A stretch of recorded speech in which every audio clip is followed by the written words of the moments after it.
I don't know why he's acting like this is crazy. It's a grim and dark universe, babes. Like, the grim and dark is in the room with us, okay? Okay, is this a safe space? Because, they just sound like they're autistic. Listen, look at that. Both hands? There's no ring there, honey. There's no ring. Omnisaya boyfriend / girlfriend. Mm-hmm. Makes sense. Hey, listen, buddy. I totally understand why you wrote that line in there about, like, did they deserve it or not? But I you know more about Warhammer than me, so I don't want to, like, tell you something. But I'm starting to really get the vibe that no one in the entire Warhammer universe has ever cared about whether someone deserved something unless it was their own feeling of entitlement. What's up, goobers? My name's Gremlin May. I'm really snotty and sick right now. I'm streaming on twitch.tv /Gremlin May as I'm recording this right now. Normally I don't sound this weird. And I'm gonna be reacting to Bricky's Warhammer videos because every VTuber is doing it right now and I feel really left out. So I wanna learn. I wanna find out what's going on. I was told that I could do this and have a good time. I am somebody who has the type of autism that this would work well for. So we're gonna give it a go. We're gonna raw dog some Warhammer stuff. Also, Bricky's kind of attractive. Y'all should have led with that. Anyway, we're gonna get started now. Let's go.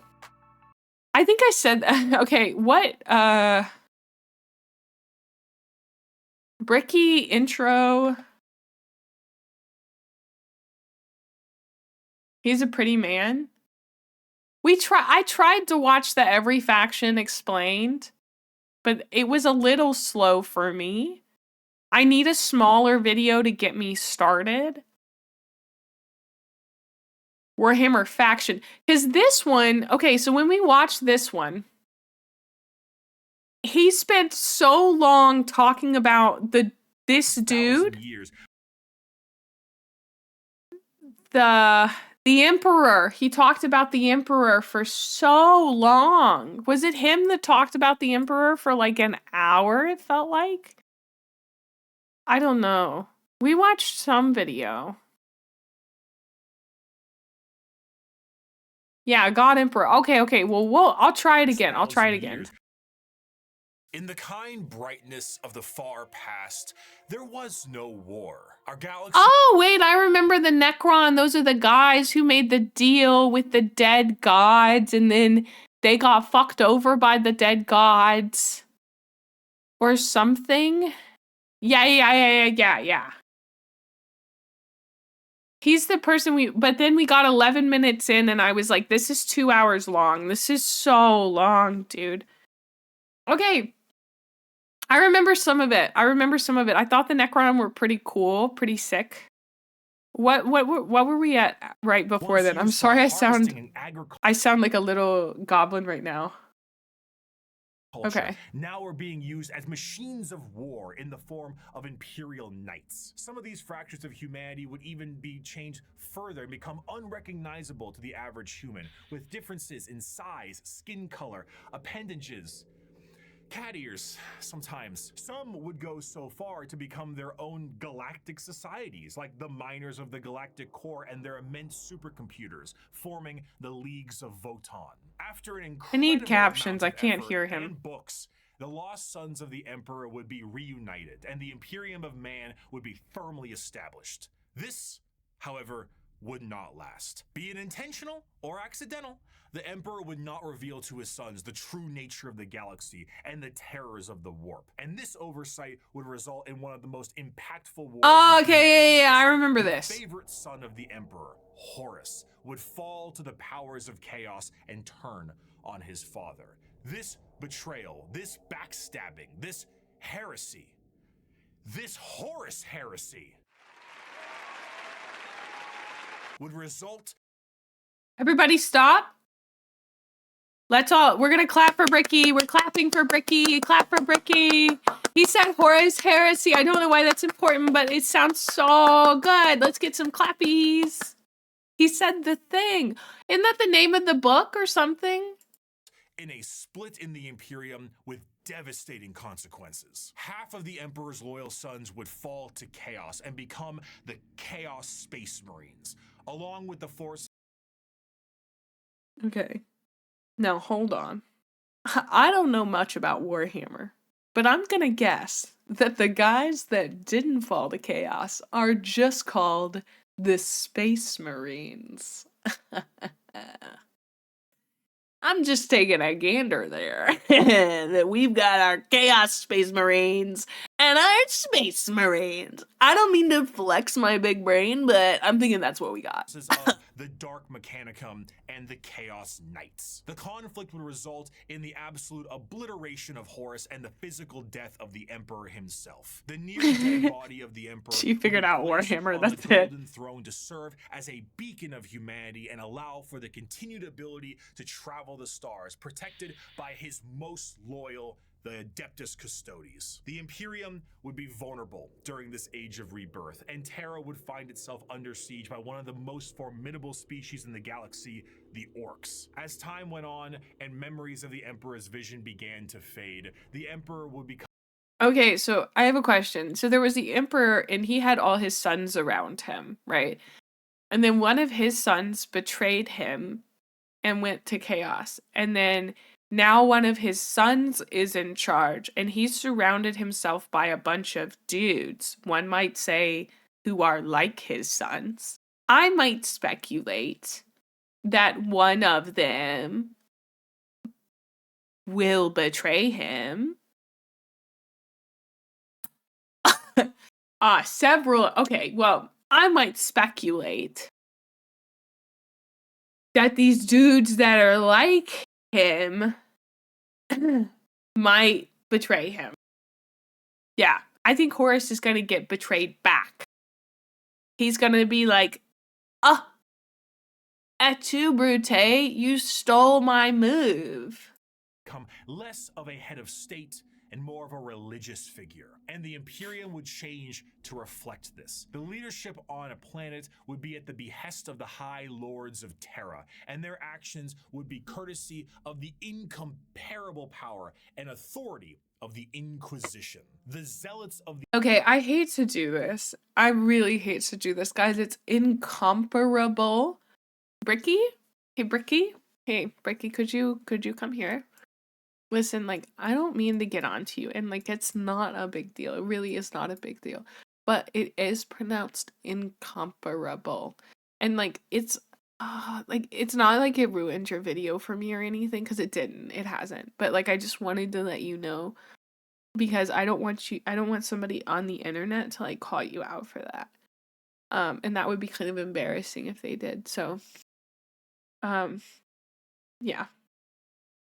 You could, like, hit me up if you wanted to. I don't know if you have, like, a girlfriend or whatever, but, like, I'd love to learn about Warhammer from you, so, like, let me know. Anyway, thanks. I love being parasocial as a bit. Yeah, but, like, somebody who's not as nice as me, you know? I'm really nice, so... How do I feel about people pronouncing ambidextrous as ambidextrous? Yeah, that happens a lot. Yeah, a bit. Absolutely shameless. Yeah. And create a brand new era known as the Age of Apostasy. And this ecclesiarch— Listen, look at that. Both hands? There's no ring there, honey. There's no ring. Okay, so this is territory that is available or was available 8 months ago, okay? So we shoot our shots when we can. Command of the Imperium would end up with one of the strongest fighting forces of Terra, the Adeptus Sororitas. Over time, this age would come to pass. And that girly pop, that's a support from League of Legends. You know? Do you guys know which one I'm talking about? That's a support from League of Legends, except she's blonde, I think. And we would approach the 40th millennium. Leona, thank you. 40,000. which, you guessed it, would come with its own form of problems. A primitive species once found during a recon mission would be able to evolve in relative secrecy for 6,000 years, becoming a highly advanced coalition of aliens known as the Tau Empire. And if the threats of the galaxy weren't Okay, so I have a question. My Warhammer heads. I don't mean to call Bricky out on another pronunciation, but is it actually pronounced Tau or is it T-A-U? Because in the subtitles it said T-A-O, which is normally pronounced Tao when I see it. It's Tau as in T-A-U, like the Greek letter. Ah, okay. You know what? That's my bad. And just so that Bricky knows, I'm capable of saying when I have gotten something wrong. And I think that's a really important trait to have as a partner. I gotta stop this bit. It's getting out of control. I'm sorry, Bricky. You're mine. I shouldn't even apologize to you. I'll never know you in my life. But hey, listen, I'm a thick woman looking for a thick man.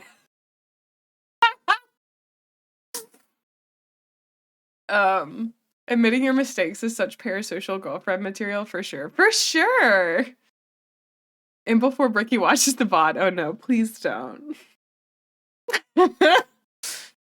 You should call him Rick since you basically know him. Is that his name?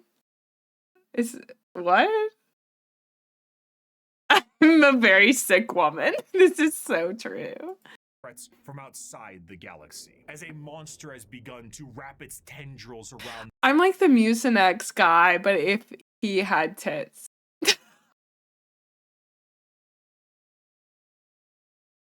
Help that.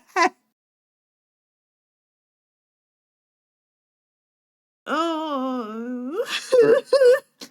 I know Bricky will never see this, and yet I feel embarrassed that I made that bad of a joke. Stream like your internet crush is watching you. Oh.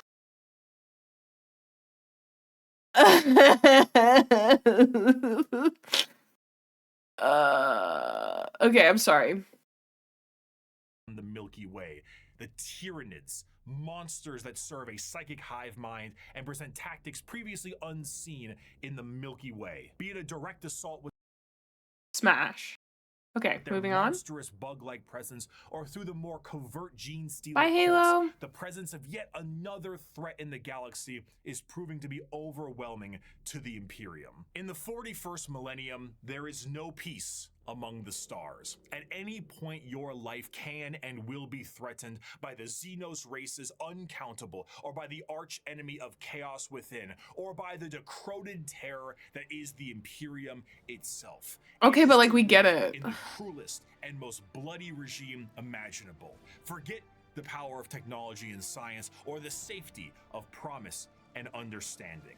For in the grim darkness of the far Is he talking about the US, like circa 2025? future, there is only war.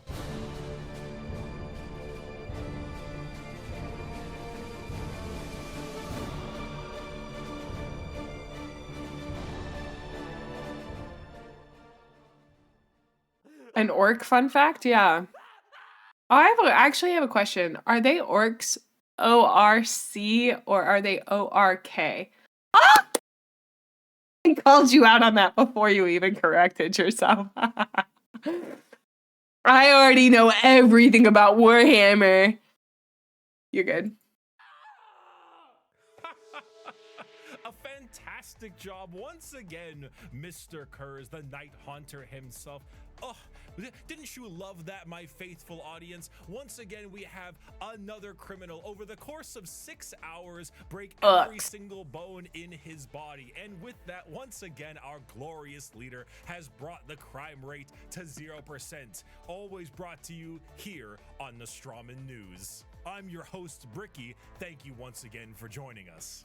Our top stories for tonight. The weather forecast appears to be rainy with extra dark, so make sure you pack those extra batteries for your lamp packs. And of course, let's not forget the fantastic gang violence problem we're currently having. Oh, I'm sorry, what's that? Oh right, it's gone. It's looking to be a chilly one tonight as well, so make sure I like it when he talks, but I don't really know what's going on right now. your skin capes are nice and tight. Wait, hold on, one moment. Okay, I was thinking, give me 1 second. I know we're doing a react right now, but my brain, we turned off the Minecraft parkour and I'm not really able to focus. Do you guys? I was just thinking, what if, I know, because I'm going to use this on YouTube later, but what if we put on some Minecraft parkour underneath it? But I shouldn't do that. No, I'm not doing that. Why do I laugh like a witch that's dying? Actually, I laugh like a witch who's flying away on her broom, like, like I'm flying.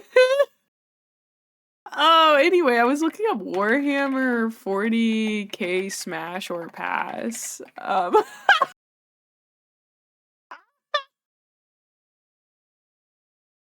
I don't care about other people's smash or pass. I want to do a smash or pass.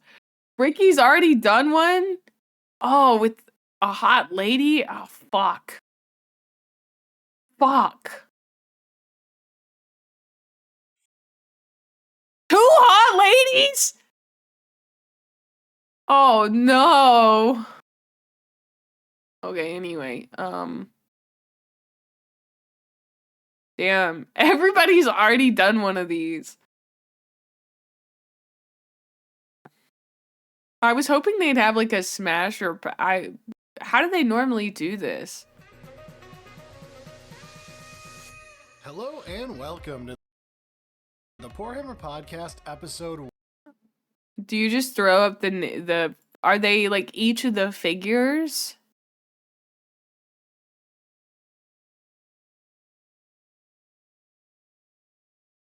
Some of these are a hear me out, brother. Some easy smash.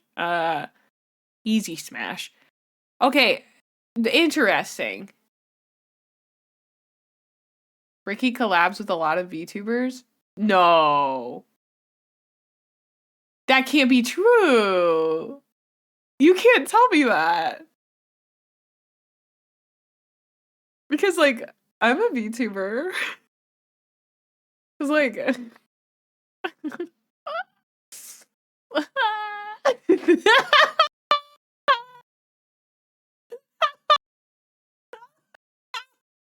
Oh, yeah, you guys are egging me on. I'm so sick. Why am I currently like the most unhinged I've ever been? It's so funny because like if you look at the body types of the men that I've been obsessed with lately, it's literally the exact same. So I must be in my I'm out of my skinny boy era, so oh. Anyway, I'd like to formally apologize to Bricky. I don't really know what's come over me. I guess we're gonna blame it on the flu, but also I just apparently have gotten a little crazy. Do I feel the rain on my skin? Yeah. Yeah. I think maybe I'm currently feverish. But I said he was attractive 2 months ago. So, you know, like if you're like watching this or whatever, Bricky, like, it's not like I'm delusional about liking you. It's just that I'm a little delusional about like, I don't know, being parasocial about it. Like I never do this. Like one time I did subscribe to a guy that I found very attractive that I have no chance with because he has 2 cats and I'm very allergic to them. I did subscribe to him 6 months in advance. So like I have a level of I think pretty okay delusion when it comes to men on the internet, you know? So he's doing a bit. We gotta let him do his bit. Have tripled? I'm sorry. This is a good bit. Have gone down to 0%. The Night Haunter smiled.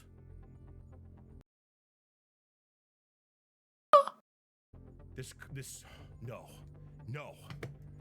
This is such a cheesy bit.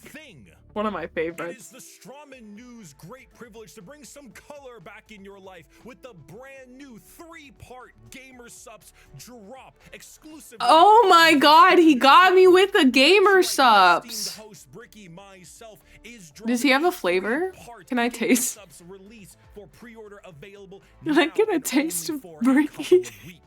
Not only does it include a completely brand new artwork reskin of the Sweet 6-pack flavor, one of the highest selling flavors in the entirety of Gamer Subs, but it also comes with the first ever all over print Gamer Subs 32-ounce jug. And if that isn't enough for you, if the phenomenal drink and drink holder is not enough for you, we have a desk mat to go along with it. That's right, the Herculean look of the brand new Sweet 6-pack style is here. We're still looking at muscles beyond belief, but this time we're talking taste, we're talking Atlas, we're talking smooth. I need to be stopped? No. I'm letting his little Gamer Subs ad run. I don't have a Gamer Subs code, so use Bricky's.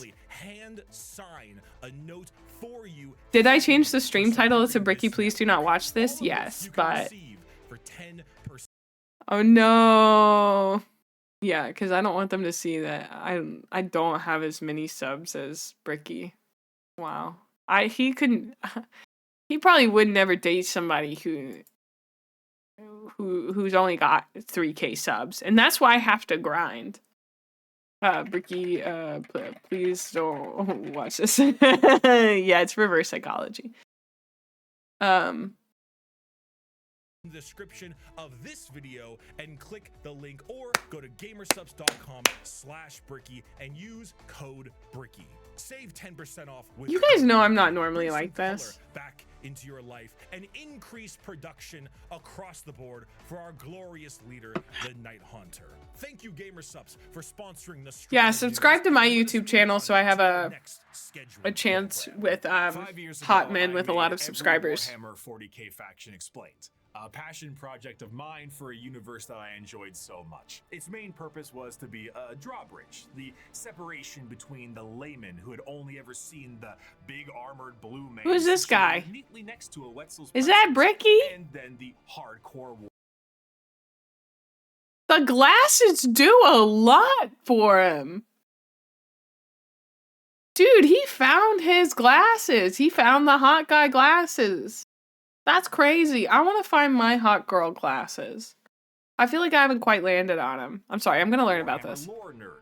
That was just too wide, and there was nothing bridging these two together. Since 2020, Warhammer has exploded in popularity thanks to COVID, quality game updates, and a few excellent video games, and a couple miniseries. The sheer volume of people who have told me they have purchased miniatures due to that video alone makes me feel as if Games Workshop owes me commission. However, that video is incomplete. I was not a casual fan, but I was also not a hardcore lore junkie. In the 5 years since that video's release, multiple channels have sprouted up. Good on him. The bridge between casual to the obsessed has never been wider or easier to traverse. Even I, myself, have been a part of Adeptus Ridiculous, a podcast teaching lore in a much simpler and condensed form. Needless to say, I've learned a lot. Warhammer is so much more than just Spaceman shoots big gun. It has also grown substantially from okay, but like also at its core, it's just Spaceman shoot big gun. So like, you met Bricky at a con last year by accident? Ha! Lucky. It should have been me! Okay, I'm done with that bit. Being a Warhammer Fantasy spin-off just in space. Now, it is a black library filled with immensely deep characters, difficult themes, and even some tear-jerking stories. It is a backdrop for 1 million stories over 1 million worlds, and I did not see its true depth in 2020. But now, I'd like to share what I've learned. We just had a brief summary of the world and each faction that takes place during it. And we did that because to truly understand each faction, we must understand what makes them the way they are. And to do so, we need to begin in chronological order, discussing their origins, their culture, their powers, and of course, what makes them oh so grimdark. So let's begin with the group that started it all and sing praise to the Infinite Empire. This goes so hard! This goes so hard! It really does. As mentioned before, the Necron tier. I think also, personally, I really do like Bricky's editing style. It is very much, I think, a millennial editing style, which I can really get behind. Thank you so much for 5 months, Mara. Oh, we're learning about the Necrons. Let's go. I may chop this up by faction when we do the videos, but I don't really know. So I'm just gonna, Here you were know, the original form of the Necrons, do my best. an alien race far away from us that lived short, painful lives due to the irradiation of their star. Normally, this would manifest as like a sort of cancer, a space cancer of sorts. The Necrons are very much inspired by the ancient Egyptian aesthetic, but unlike the windswept dunes commonly associated with it, the irradiated hellscape the Necrons here endured was far from picturesque. This also translates into their hierarchy. They are a race of nobles and peasants. Most of the peasants would often live for their very short amount. I love that they were like, we live on an awful planet. We live very short lives due to the space cancer we're currently experiencing. But like, what if we made it worse by adding serfdoms and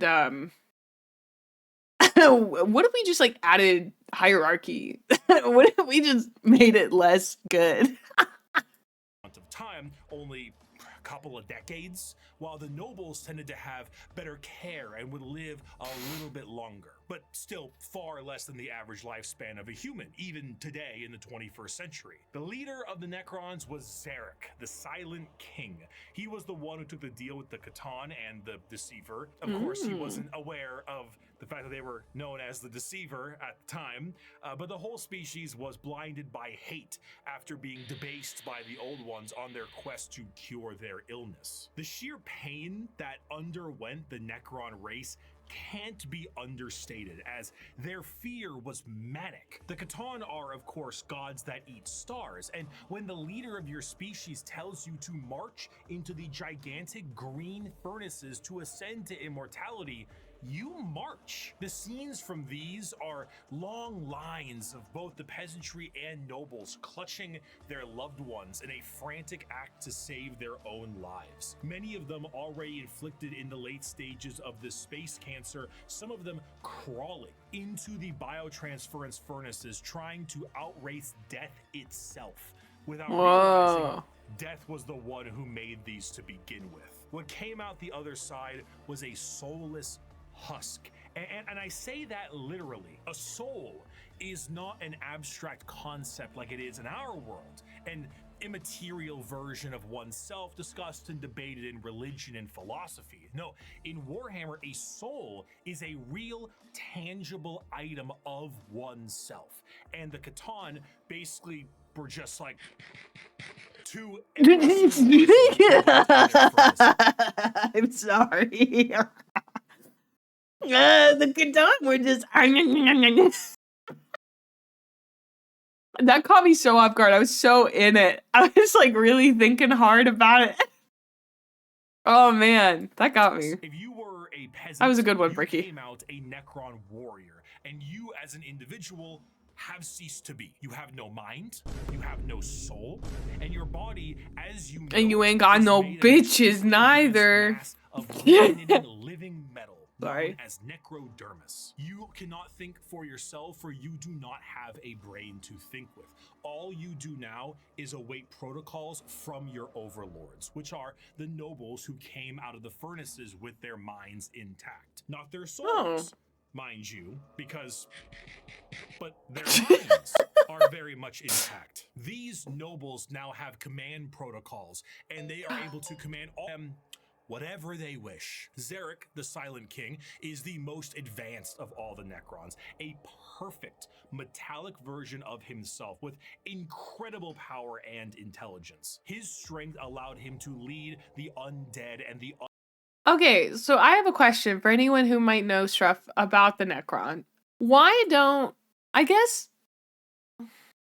it like kind of makes sense to just have an army of soulless, brainless warriors, but also it feels like you would get more done if everybody had a brain. Does that make sense? Like maybe that's not true, but maybe that's incorrect. Perhaps I don't have a brain and I don't know. No, only the nobles and this guy, the main guy, have a brain. Oh, but then you have to worry about peasants getting uppity. Which brings me back to the whole why do we have a hierarchy thing? You know? Why'd we decide to make it worse for everybody? But I guess we're not, that's fine. It seems like Warhammer is one of those franchises who, like there are often many franchises for whom tragedy, creating the most tragic thing you can think of, is like the most metal thing for in that franchise, you know? It's like kind of thing. Yeah, it's very grim. Yeah. unthinking armies of the Necrons to battle against the Catan when they were at their weakest due to their incessant infighting and then win back their freedom. But gods cannot die. So in reality, Okay, I'm listening. I'm paying attention, but my brain has just gone to I want Warhammer but girly pop. Does that exist? I want Warhammer but girly pop. reality what occurred is the Catan Oh. were shattered into thousands of pieces, and each shard of their god was trapped in a stasis vault and mind controlled to do the bidding of the Necrons they once enslaved. The biggest challenge they face now are actually the upstarts of the galaxy. The Eldar and the Orcs were quite prominent, and as you can imagine, a galactic war really takes its toll on the joints, or I guess the servos. It was in their best interest to wait out the galactic rise of the other races and come back at a more opportune time. So they went into stasis via these massive tomb complexes hidden beneath various worlds, biding their time until it was once again their opportunity to rule the galaxy. Zarek, the Silent King, as penance for his failure to his people, exiled himself into the darkness between stars for the next 60 million No, years. dude, he's literally the best of them. He made it so that nobody else is as good as him, and then he just fucks off because he messed up one time. I don't know. We're watching May gush over a pretty man. It's true. Perfect memory. A constant reminder of the doom he inflicted upon his I guess people. there's some more Flash Warhammer. forward to the modern day, and the Necrons are reawakening, but it isn't working as well as it could be. Whether the tomb world is reawakened naturally or by some imperial moron stepping on a green glowing rock, the Necrons have come back to reclaim a galaxy they consider rightly theirs. But 60 million years of hypersleep have taken their toll. Many Necron dynasties awake with systems unrestored and huge swaths of their population's minds completely lost. Necron nobles wake with various mental faculties compromised, sometimes exhibiting traits similar to excessive paranoia, schizophrenia, or even dementia. Oh my god, their One friend notable computer. Necron, Nemesaur Zandrek, believes that he is still back on his That's a deep pull for my paranoia fans. Deep pull for my fans of the paranoia tabletop role-playing game.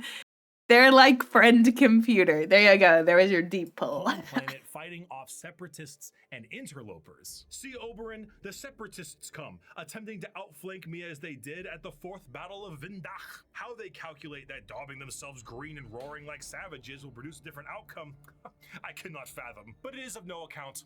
Ready, my legions. Another glorious victory shall soon be ours. Other individuals, such as Yeah, everything I say is a deep pull because I have to pull it from really deep in my brain. Yeah. There's actually a faction a little closer to Friend Computer, but yeah. You got my reference? Ooh. The esteemed Imatech the Stormlord seek to usurp the newly returned Silent King for rightful ruler over the Necron race, believing his time has come to an end, while scientists and archaeologists like Trazen the Infinite and Orikin the Diviner spend thousands of years bickering over artifacts and petty squabbles. Truly, the Necrons are a faction of unthinkable, unimaginable power, held back entirely by their own hubris and 60 million years of stasis. It is a species that does not know of time, only of the ravages brought by it. A pharaoh of a dynasty may just be as frightening. Hold on, I really like that line. It is a dynasty that does not know time, only the, what was it, ravages brought by it? That was so good. You know too many TTRPGs if there's such a thing. You love paranoia? Oh. Also, my parents just got home, so I'm going to take a very quick break to go say hello to them. They've been gone for a few days. So, just going to take a real quick break and I will be right back. Thank you guys for waiting. Okay. I'm back. I'm sorry that took me so long, or rather, thank you for your patience. My parents mean a heck of a lot to me and I live with them, so oh, I'm a huge TTRPG fan. I also design TTRPGs, but I don't do it under this name, so I just kind of yap about them and how much I like them. Anyway, let's keep watching some Bricky. This has been a very enjoyable day for me on stream. I like just kind of watching stuff sometimes.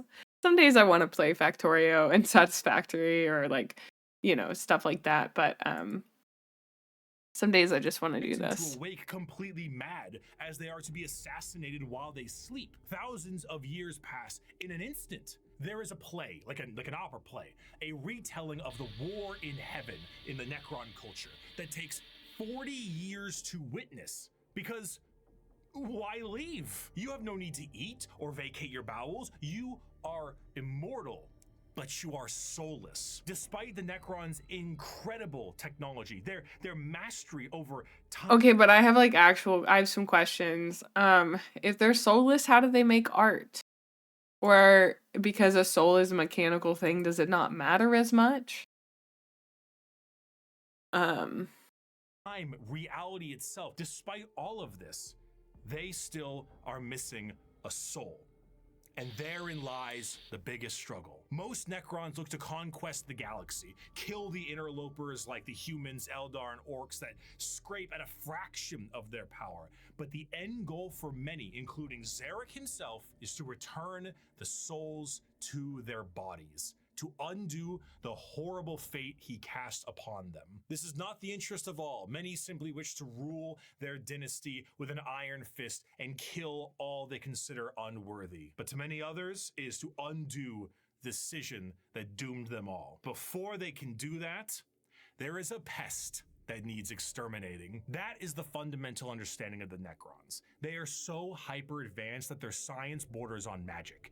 They play with the fundamental aspects of reality and time. Their mastery of the physical galaxy is the strongest in the universe. Their weapons reduce people to the barest molecules, and they have devices capable of causing stars to supernova. They are unfathomably difficult to kill, as if you do fell one of their number, the living metal reknits itself and the reanimation protocols allow it to come back alive once again.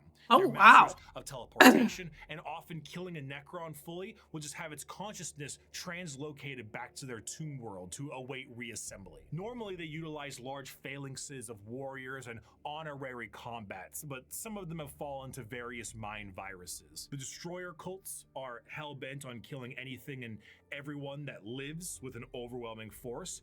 And then there's the flayed ones, Necrons cursed with "I have no mouth and I must scream," a panic attack virus, as the last laugh of Landogo the Flare Catan. Slowly losing their minds, they strip apart their foes and adorn their bodies with the skin of their enemies, trying to better return to their old feelings of flesh and blood. The Necrons are a degraded version of their mighty empire, and still one of the biggest threats in the galaxy. The only thing keeping them at bay currently is their awakening sickness and their infighting with no care to the timeline. But they are coming, and slowly they plan to rid this galaxy of the vermin that inhabit it. My people shackled the stars and broke mortality when the species you sprang from had barely left the slime pools it spawned in. That goes hard. Burned reality, and the dominion of our kings is without limit. The ground you tread on is not yours, it is ours. The war in heaven. Okay, like that's so hard. That goes so hard. That's great. This is every single Warhammer faction re-explained. I decided to give it a second look. We'd only gotten like 11 minutes into it. Let me make this smaller so that we can actually see the title of the video when people come in. Yeah, like it's so insanely hard.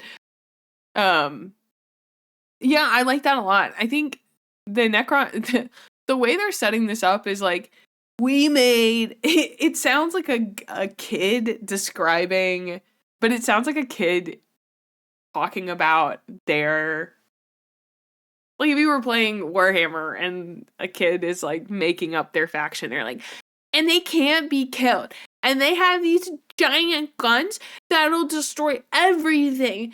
And they're so cool. And they're the coolest guys in the whole universe. And they've been here since the beginning, and they can beat your guys up.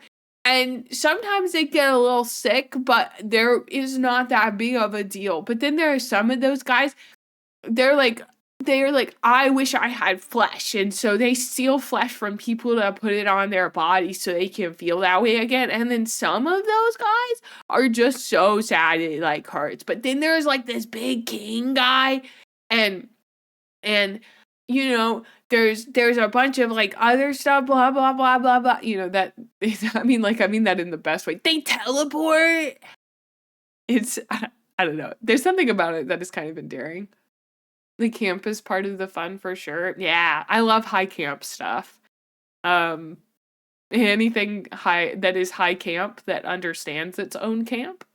Like I think people who take the lore like as like, oh no, this is actually hardcore and really serious, like you're missing out on how fun high camp is as a genre, or like as a framework to view what you're looking at. Because it's how I feel about vampires, right?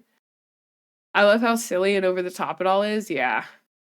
Warhammer is supposed to be so serious it isn't serious. It kind of reminds me of like when of like satires of fascism, how oftentimes fascists can't understand that it's satire and take it at face value. And like I feel like there's something similar happening here, not with fascism, but with like the dudes who take it seriously, or the people who take it seriously, like they're missing, like they're not getting it.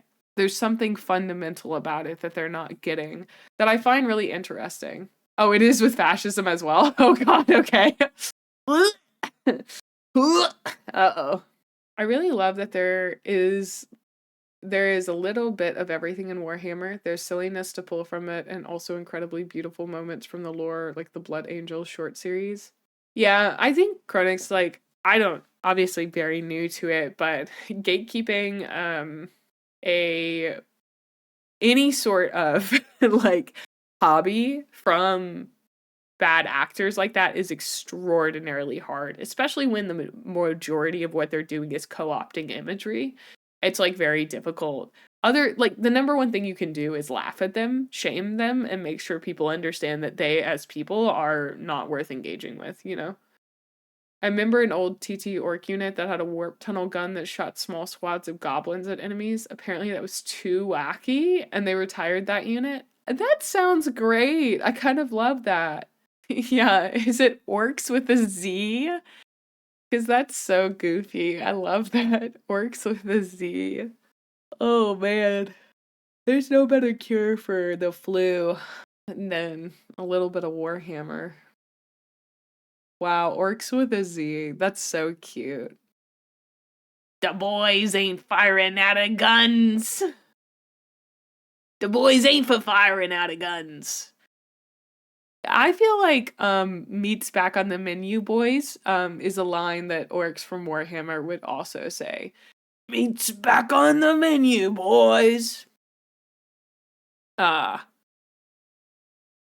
I'm not overstepping with that, right? Like that feels like some sort of some sort of a line they would say. I don't know. I'm really excited to learn about the orcs. They really do sound like goofy goobers, and it's not silly enough. Oh, okay. They're even goofier goobers than I thought. New gets done, understands the elegance of war. Okay, new gets don't understand the elegance of war. I don't know why I said that like I had a Boston accent. I did see my your orcs fun fact from earlier, I think. I've forgotten it, but that doesn't mean I didn't see it earlier. It's entirely possible. Give it a British Cockney accent. It's Tuesday, isn't it? New gits don't understand the elegance of war. I still go so Boston with the war. I guess, like, Boston's not that far removed, but Warhammer orcs are psychics that don't know that they're psychics, so things just work the way they believe they work because of their powers. Okay, so they're psychic, but they don't know that they're psychic. So things just work the way they believe they work because of their powers. The color red makes things go faster simply because orcs think it's faster. So if I was an orc and I was like, if I put flames on the side of my car, it goes faster, it would?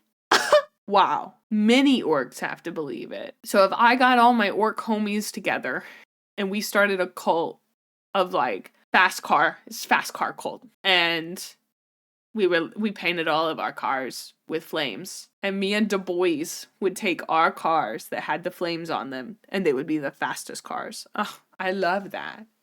Orcs sound great. Okay, ads are over. We can get started again. A catastrophic time for the galaxy, and as stated in the above quote, burned reality. Of course, souls exist in Warhammer, and in the case of the Necrontyr, they were consumed by the star gods. This begs the question, however, if you were to pass on, expire, as one might put it, where would your soul go? The answer to this is the warp. In Warhammer, a soul is real, and so is hell. The afterlife, the Empyrean, the Sea of Souls, the Immaterium, all of these names refer to the dimension parallel to our own known as the warp. Now, the warp is not like our reality. It does not follow the classic normalcy of time and space. It is defined as the Sea of Souls, and it acts like this in a more literal way than you can realize. To imagine the warp is to imagine the sea itself. Hell is real, and you can surf on it. It has a current. Hey, Bricky, come here again. So when you use the phrase, more than you can realize, that's a little confusing. And once again, I'm just telling you this so that like somebody on the internet who is less nice than me won't comment on it. I know your video is 8 months old, and people who are pedantic would have already commented on it. But like I just wanted to like let you know that like if it's more like a sea than I can realize, That's not really how the phrase works. It would be like, it's more like a see than you may realize, right? You know, it's kind of like asking, can I realize that? No, it's may I realize that. Okay, thank you so much for letting me help you out with that, Bricky. Appreciate it. Okay. Well, I just feel like I want him to know that I'm helpful as a person. I think that's an important trait to have a partner. And can become more dangerous depending on where you go and how bad the weather is. As the immaterium is a reflection of our reality and of our souls, all thoughts, all emotions, all feeling that goes with a soul is passed on into the warp. If an entire planet decides... Hey, Bricky, if you could just call May so she can make sure you know these things, no one else has to call it out. Hey, Bricky, if you could just call May so she shut up. I also realized the only thing that I've proven is that I will put the bit above almost everything else. It's going to engage in a blood-fueled rampage of murder and gore, then the warp around that planet will be affected in a similar manner. It's not something that you can see. It is a parallel, not perpendicular dimension. But it is changing. To expose oneself to the warp for any period of time invites certain death outside of the most iron-willed of individuals, and to stare into it will drive one mad. Much like the open seas, things dwell. Oh my god, if you stare at the abyss, it'll stare back. To be fair, he will too. What do you mean? Oh, he'll put the bit above everything else. Oh no. Listen. I mean, what if he like kissed us a bit? In the warp. Whether these beings were I gotta learn about the abyss, the void, the warp. Of the galaxy, we can only speculate at. At a time, He does. you could say it was more calm. But a certain faction's galactic war in heaven didn't do it any favors. Now the warp is turbulent, and its realms belong to a pantheon of gods known simply as Like, it's crazy that, especially because most of the time we think of segues as something that you can point out. Like, you can say, oh, that's like, we're segueing into that. But I think that's because that's kind of become the bit that you point to, but he really leads you into it. It doesn't feel like he's starting a new section. It feels like it flows into it, which I think is a sign of really good writing. The forces of chaos are beings that serve directly under their patron deity. There are 4 current gods of chaos at the moment: Khorne, Tzeentch, Nurgle, and Slaanesh. Each of them Dream plant rotation. Am I right, boys? So, these are my nephews, Khorne, Tzeentch, Nurgle, and Slaanesh. Yeah, their mom, Stephanie, it's not spelled the way you think it would be. She told me that she just really like wanted them to be different. We've had our ups and downs with it for sure. Yeah. As I am right now, you're very much a Nurgle worshiper. We'll see about that. Yeah, I mean, he's green. So, oh, well, yeah. Good old Papa Nurgle. Present various facets of and emotions of sentient species and play a great game against one another for total control over their realms. Interestingly enough, while their disciples have physical forms we can understand, the Chaos Gods do not have a physical visual that you can perceive in reality. So while there are tons of fantastic fan art, we do not know what they truly look like. They are conveniently color-coded. Khorne is the god of blood and murder, carnage and slaughter. He is the one who is most powered by the wholesale killing of any living thing. For Khorne cares not from where the blood flows. With a sacred number of 8. He smokes Marlboro Reds. Thank you so much for asking.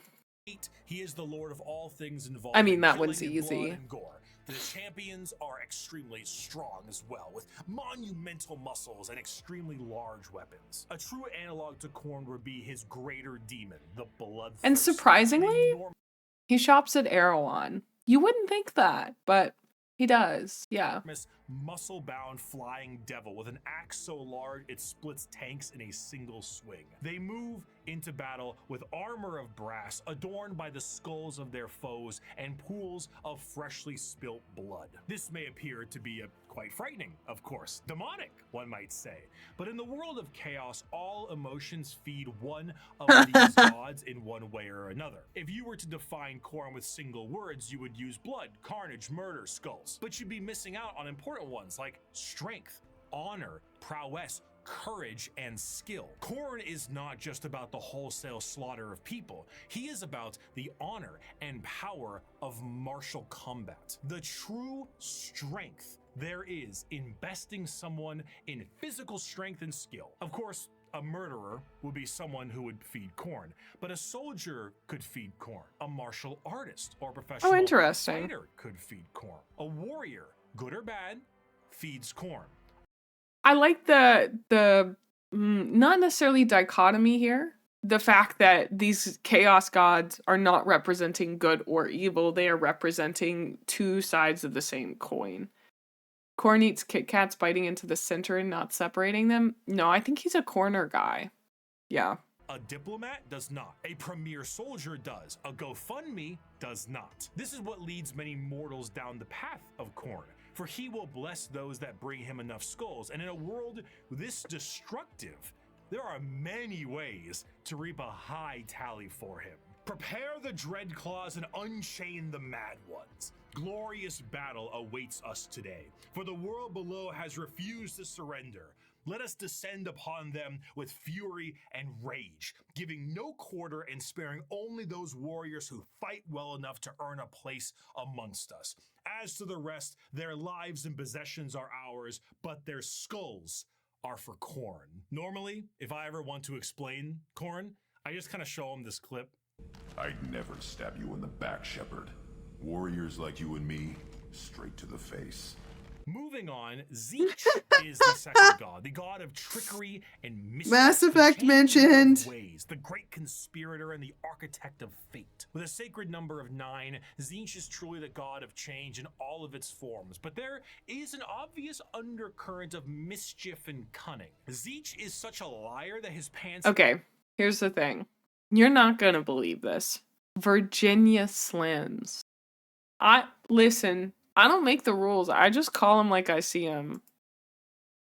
Virginia Slims. Have gone thermonuclear. You're not surprised? His favorite pastime is asking Hold on. questions What just happened? Gone thermonuclear.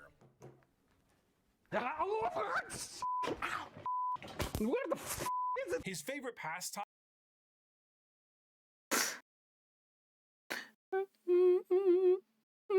Virginia Slims are a type of cigarette. They're usually considered a woman's cigarette. I've never seen that video before. That was so good. He did a bit about the liar liar pants on fire, but he did it very well. God. Have no answers while Can this guy stop being good at making videos? Okay, it's driving me crazy. Simultaneously making up answers on the spot to a question he didn't ask. Have you ever had a dream that you want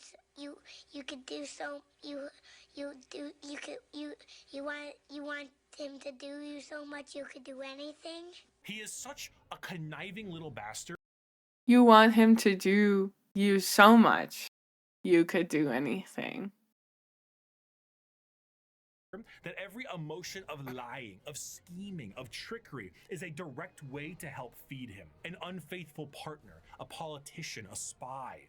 All these people feed Tzeentch in one way or another. I was quoting a video, Ash. The intentions are good. Acceptance does not feed Tzeentch. Change does. Tzeentch doesn't care about your facts. He only wants opinions. Because he represents change, he also represents hope, though. Schemes are not always bad, and even the hope to make a better tomorrow is the change he seeks. Because he is the architect of fate and the mastery of sorcery, his presence is purely unknowable. Every depiction of a Tzeentchian demon contains more eyes than are necessary and more mouths than I know what to do with. It is a biblically accurate More mouse and you know what to do with?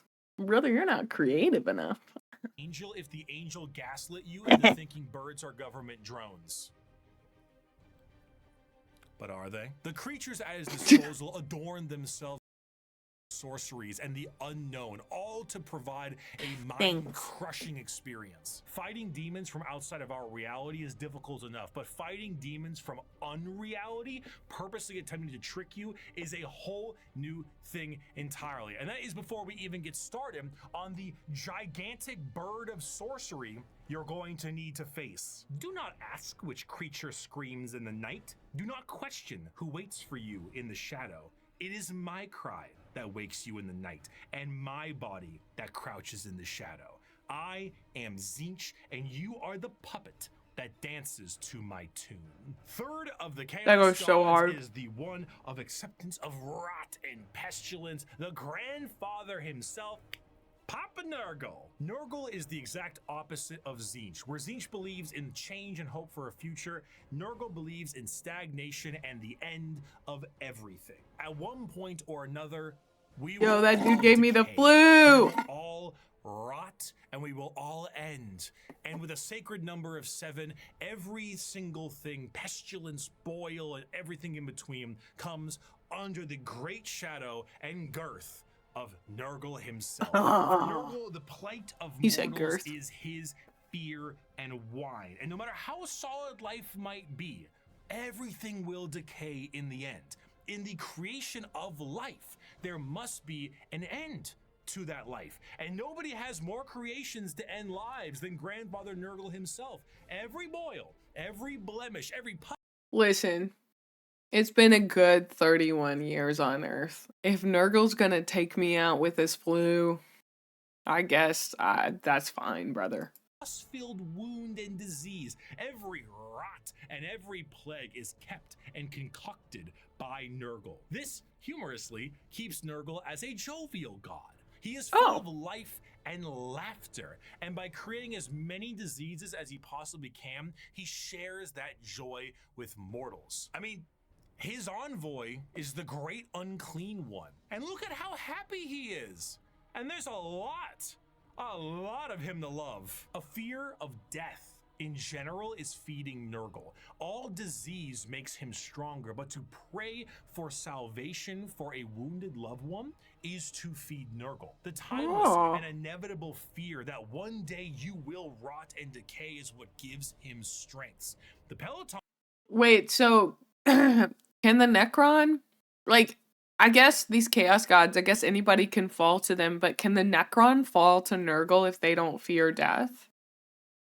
I assume they don't fear death. But they also don't have souls, so I don't know if Nurgle would want them. They're disconnected from the warp? I guess I missed that part. But I'm trying to make connections. Maybe that's why I've been so giggly with this flu. No souls, no warp.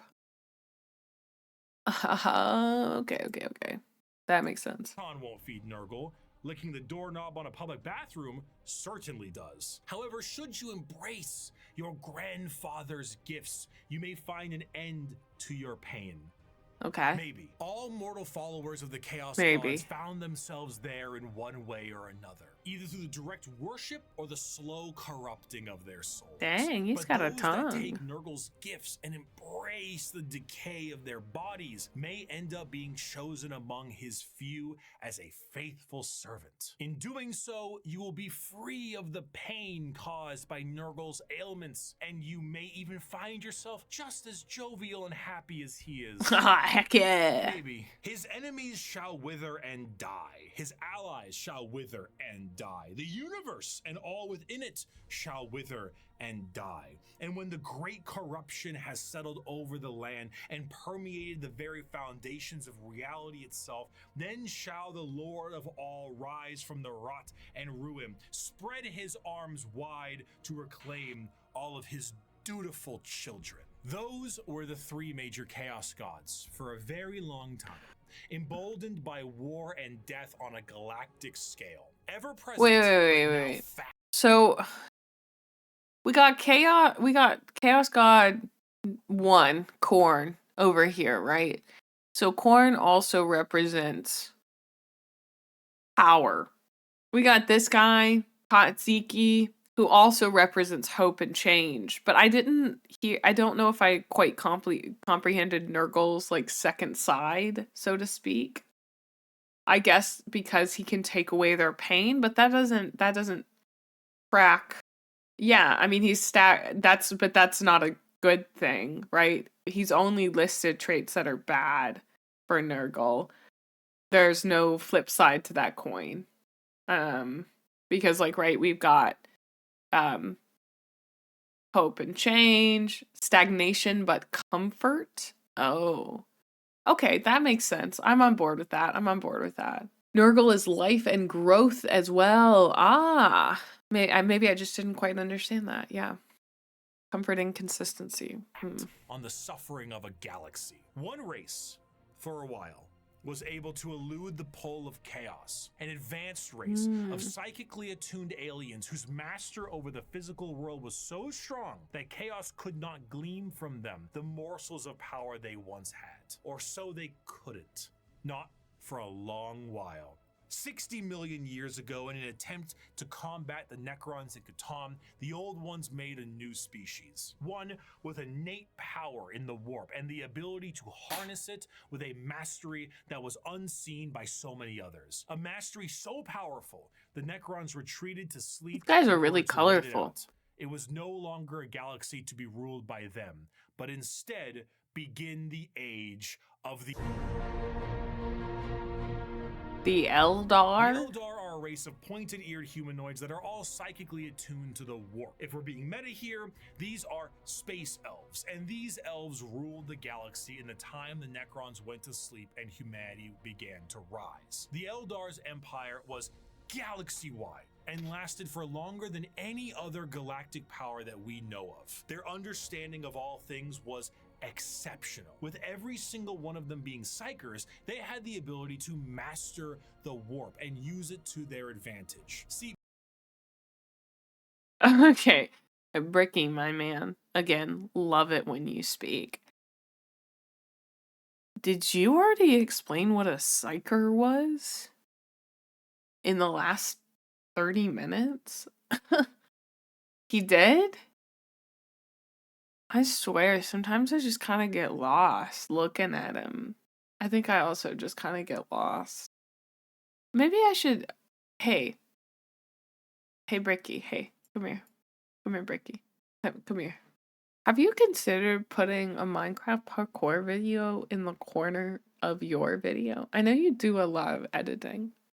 And once again, this is just a suggestion so that somebody less nice than me on the internet says something about it. But like, have you thought about maybe putting like a Warhammer 40k parkour video down in the bottom? Or like, have you ever thought about doing parkour yourself?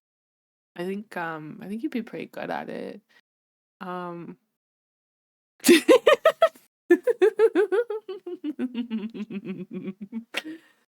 Anyway, there's a lot of terms, but also don't blame me. Yeah, I just kind of forgot about it. Wow, May's so helpful and kind. Wouldn't it be in Bricky's interest to collaborate with her? Is this a bit or do you sound delirious? I've had the flu for a week straight now, dude. I don't know. being a psyker is basically like being a wizard, or I guess in this case it's more of a sorcerer, since you are born with the gifts as opposed to learning them. In order to utilize your psychic abilities, however, you must then reach into the other dimension, into the warp, into hell. Well, that's dangerous. For that power. So if you were to say, cast Fireball, your mind would reach into the warp, gather the strength to rewrite reality, to then cast Fireball. Now, you might think to yourself, doesn't that mean if you are opening up a power to the warp, you may create a lot of risk to yourself because of all the horrible things we just talked about in the warp? Yes! However, in Warhammer 40k, willpower is a real, tangible thing in the sense that in its own right, it can be weaponized. Being strong of will means being strong of soul. And being strong of soul means you can resist the pull of the warp that much more. A more inexperienced psyker opens up a hole into the warp that is large, and that hole widens to get more power, allowing evil things to get in. A powerful psyker is able to open a very small hole, but with immense force to get the same amount of power with less risk. The Eldar are master psychers. Every single one of them can call upon the warp, and over millions of years they have perfected it so much so that they can weave structures out of it. In some species in the galaxy, they utilize the warp itself for interstellar travel. The Eldar ain't having any of that noise. How about we utilize a fancy alternative mode of travel that is substantially safer than the old ones created called the webway? What about dying? Miss me with that.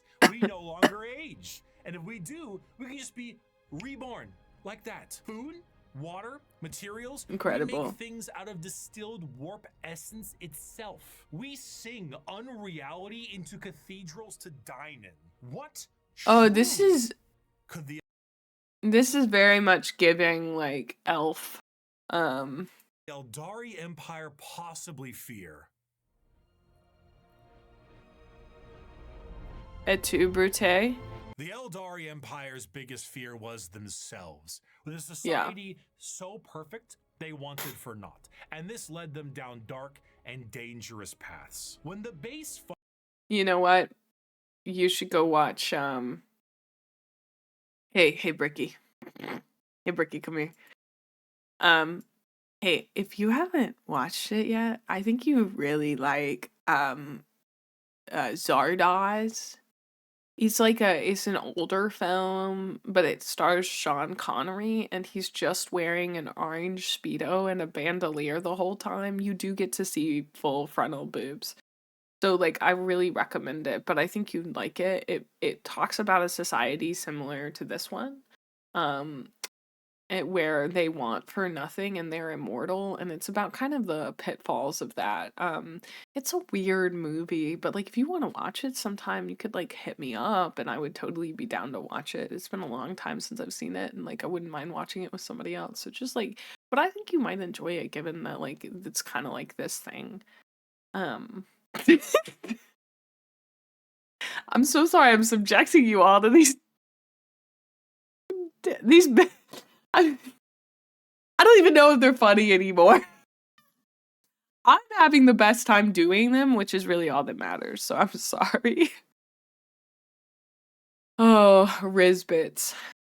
Functions of society are no longer a problem for you. You tend to experiment. Perhaps the medium rare steak on your plate would be better if it was elf meat. Hey, I'm not saying we should make cannibalism legal, but like, what's the issue with a little taste? Violent sports is one thing, but how come we don't do sports to the death? I mean, I'm just saying, like, if both participants are willing and clear about it, like, what really is the problem there, you know? Art is in the eye of the viewer, and what is considered art is completely up to the concept of one's own interest. A canvas adorned with the blood of a man wronged is truly the visual poetry that our society needs. Hedonism. With a slow and consistent hedonism, the Eldar slid backwards into debauchery of the sort I cannot discuss on this YouTube video. Murder on stage, delicacies and drugs distilled from one another, the trade of slaves and concubines, and much worse. The Eldar physiology has their emotions heightened, and they can... There's something really interesting about a society that basically everyone in it becomes a libertine. Like, Marquis de Sade would have thrived in a society like this, because at a, like, there's a certain point where it reaches this, like, zenith, or this like, event horizon, this peak, where you, like, things that are considered debauchery suddenly, like, there is no one telling you can't do them. You've crossed every societal line, right? And you've gotten to a point where there is nothing left to conquer or do. And I don't know, I'm fascinated by those. There's a reason, like, we studied the Marquis de Sade in our philosophy of violence, and understanding that, like, violence becomes decadence at a certain point merely because it is, sorry, words are not working super well for me, but merely because it is perpendicular in terms of morals to that of a regular society. The idea of violence as decadence is fascinating. Super sucks, but it is very cool from a, like, world building perspective. I've seen this most recently in a Trophy Dark incursion. Trophy Dark is a tabletop role-playing game that I really enjoy. It's a Trophy Dark incursion by Michael Van Vliet, who's a really incredible incursion writer as well as GM. I've had the pleasure of getting to play 2 different games with him in the past. In the incursion, you go to, like, this masquerade ball that is very libertine in nature, and it's about kind of the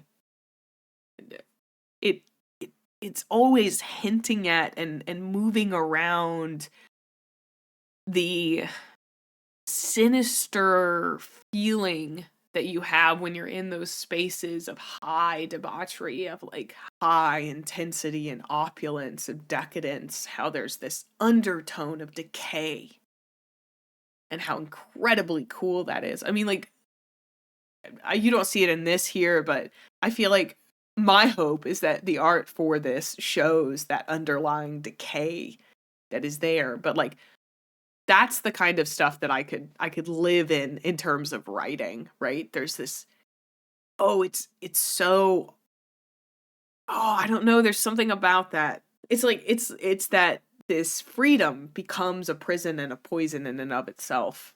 I really like that. I love that they included something similar to that in this. Does. So while it can provide lows of pure despair, it can also provide greater highs than you have ever known. And swinging between the two of them was the Eldar game. The Warp took notice of this heavily, and it began to react. On a galactic scale, the debauchery and the hedonism of the Eldar race caused levels of warp storm so pronounced and so volatile that it cut off interstellar travel for all those who used it. Communications between planets was removed, and a nightmarish era of old night began. This continued for thousands of years, hundreds of thousands of years. The Eldar, all but removed from the problems being caused as they entered heights of more and more ecstasy. They needed more and more and more. Nothing was ever enough. More murder, more torture. It's art, it's delicacies, it's life. This silence offends Slaanesh. I love that. I love that so much. Man, he's really good at writing. He's so good at writing. Because, like, it's that feeling he captured so perfectly there as he's ramping up to it. It's that feeling of we need more, and then wham. Incredible. The Prince of Pleasure, she who thirsts, the god of unspeakable excess, is our 4th Chaos God, with the sacred number of 6 adorning their title. Slaanesh is a bit of a tricky one, because with our other 3 Chaos Gods, there was a certain understanding of human emotions and desires, but for Slaanesh, that desire is how they get their power. The words to be used would be decadence, pleasure, perfection, passion, excess, and many others. Oh, see, I love that. The decadence, pleasure, passion, and excess make complete sense there. But the inclusion of the word perfection, that is so chef's kiss to the understanding of it in terms of world building. I'm sorry, we hit on a nerve of, like, something that I love in world building. And in philosophy as well, this idea of perfection amongst things like decadence and pleasure. You may not think to include it in there, but its inclusion is paramount to the understanding of Slaanesh, I feel like, moving forward. Suit more the want to do more, experience more, become more. That's what gives Slaanesh their gifts. A lot of people believe that Slaanesh is something that originates with sex, specifically, and it makes sense why they assume that. The visuals of Slaanesh patrons are all very lithe and sexual, but they are also intentionally androgynous to appear attractive to a variety of intrigues. However, to think that Slaanesh specifically derives... That's the gayest shit imaginable. Oh. from sex would be mistaken. While it is true that a lot of humanity's actions can relate to getting laid, and Slaanesh is the dark prince of desire, it's more on the lines of feeling excessive emotion. It is excessive touch and scent and desire, and a lot of that has to do with sex. That's why it looks like sex, but it's more than just that. A patron of the arts may feed Slaanesh, one that aspires to become the perfect chef or master of their craft, and the sheer pursuit of that alone will feed Slaanesh. I feel like he's getting at something very important here, and something that I think a lot of people who are not desire pilled is the way I'm going to say it. If you are desire pilled, you understand that it has nothing. I mean, it does have some things, but it's not at all rooted in sex. If you're desired pill, you get that it's about power. I mean, it is always about power. You feel powerful, indulging. And that's where Slaanesh's power comes from, is from that innate human feeling, I'm assuming, or that innate feeling that beings have when they are able to indulge. That acting, I mean, it's the same thing with Dionysus, right? Dionysus is about excess. It's about giving in to one's desires in excess. It is foregoing your needs for desire. Oh, I love it. Oh, I love it. Flash is Slaanesh's absolute favorite film. Videos where people beat Elden Ring on a dance pad feed Slaanesh. There are no two words in the English language more harmful than good job. But is there a line? No, man, no. This also moves into the concept of feeling. Sensation is a majorly Slaanesh-coded thing. It might start off feeling good, but then you get to play around a little bit, you know? You play with a little bit of pain. Light pain might not be enough, so you might want more. Or inflicting the pain could be your jam. Music can increase to volumes that may hurt your ears, and even then that might not be enough. More. You must have more. Many of the disciples... I'm sorry, I'm gonna keep beating this dead horse. I think the word writhe is such a good word, right? When you say you writhe in ecstasy, it is not a pleasurable act to writhe. There is pleasure, but it's more about, it's not pleasure or pain. It is this weird intersection. I don't know. It's so cool. I love it. This is so cool. I'm so glad we made it to this part of the video, because this is like, I'm so obsessed with this.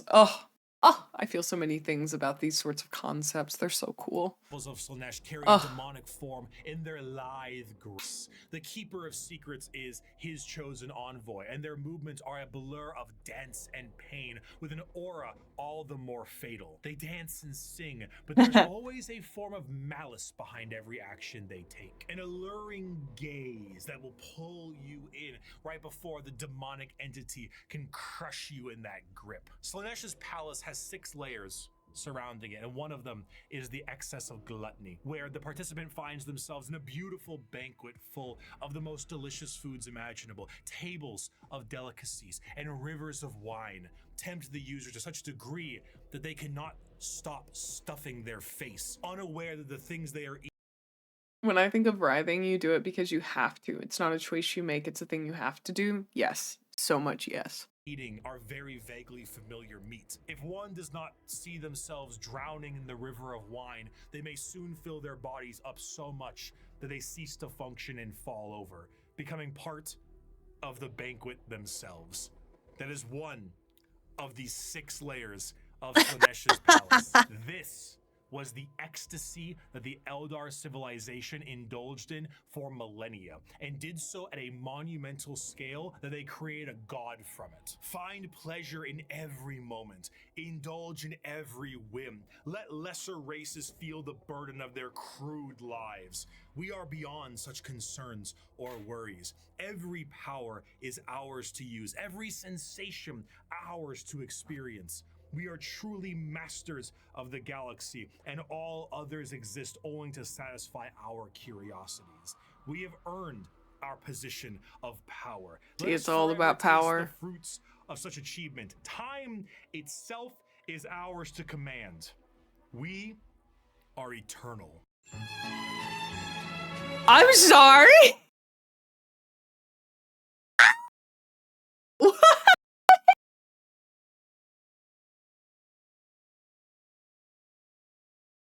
This man's so funny. Get out of town. With the birth of Slaanesh, the Eldari Empire ceased to be. A catastrophic event so horrible that the warp ripped a hole permanently in our reality. A fissure forever known as the Eye of Terror. With Love the him. sudden inhalation of this god's largest breath, the Eldari souls are a currency to be now collected by she who thirsts. Trillions of Eldar died in an instant. Slaanesh gorging on their souls to satisfy his palate. 99.9% of their entire species died, and the rest are doomed to a fate worse than death. For Slaanesh now stakes a claim on each and every Eldar soul. From the moment they pass on, an eternity of torment awaits them. The remaining Eldar devote their entire lives to stopping this eventuality. Their dying race so devoted to saving themselves from the Dark Prince, and in doing so, have found very creative ways. It's about all these things too. Lol, Gooners is peak comedic timing. Yeah. Listen. Crazy. Also, I know I'm really late to the watching Bricky videos train, but I'm glad that I am. I don't really care if a million people have already watched this. This is my moment. This is my experience of Bricky. This is my personal shout out to Bricky. This is my application. This is I mean, like, you could always hit me up. Bricky. Modern world of Warhammer, the craft world Eldar are the main force of Eldar in the galaxy and represent the elf style that many think of when you think elves in space. Fantasy. Great Elves work, in yeah. space, not those elves. We'll get to them. Hot The craft elves. world is a monumentally large starship, the size of a continent, that acts as a form of flotilla. During the highest reaches of hedonism, many Eldar saw Flotilla. the demonic writing on the wall and began to try and seek asylum from their own debauchery. Those Eldar left on monumental craft worlds into the far reaches of the galaxy and saved themselves from Slaanesh's awakening. The main thing the craft world Eldar seek is to temper their minds and bodies in a way that will never allow them to slide back into their old ways. The representation. It took me a second to realize what I was thinking of when I said flotilla. And it's that Vine where the kid goes, Hurricane Katrina, more like Hurricane Tortilla. Hurricane Slaanesh, more like Hurricane Flotilla.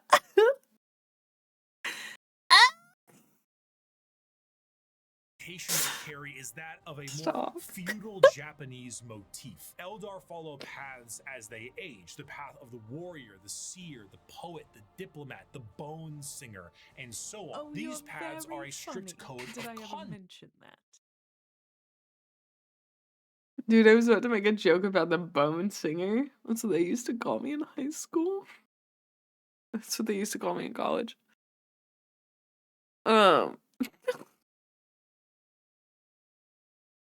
Anyway. To hone the heightened Eldar psychology down a school of thought in action.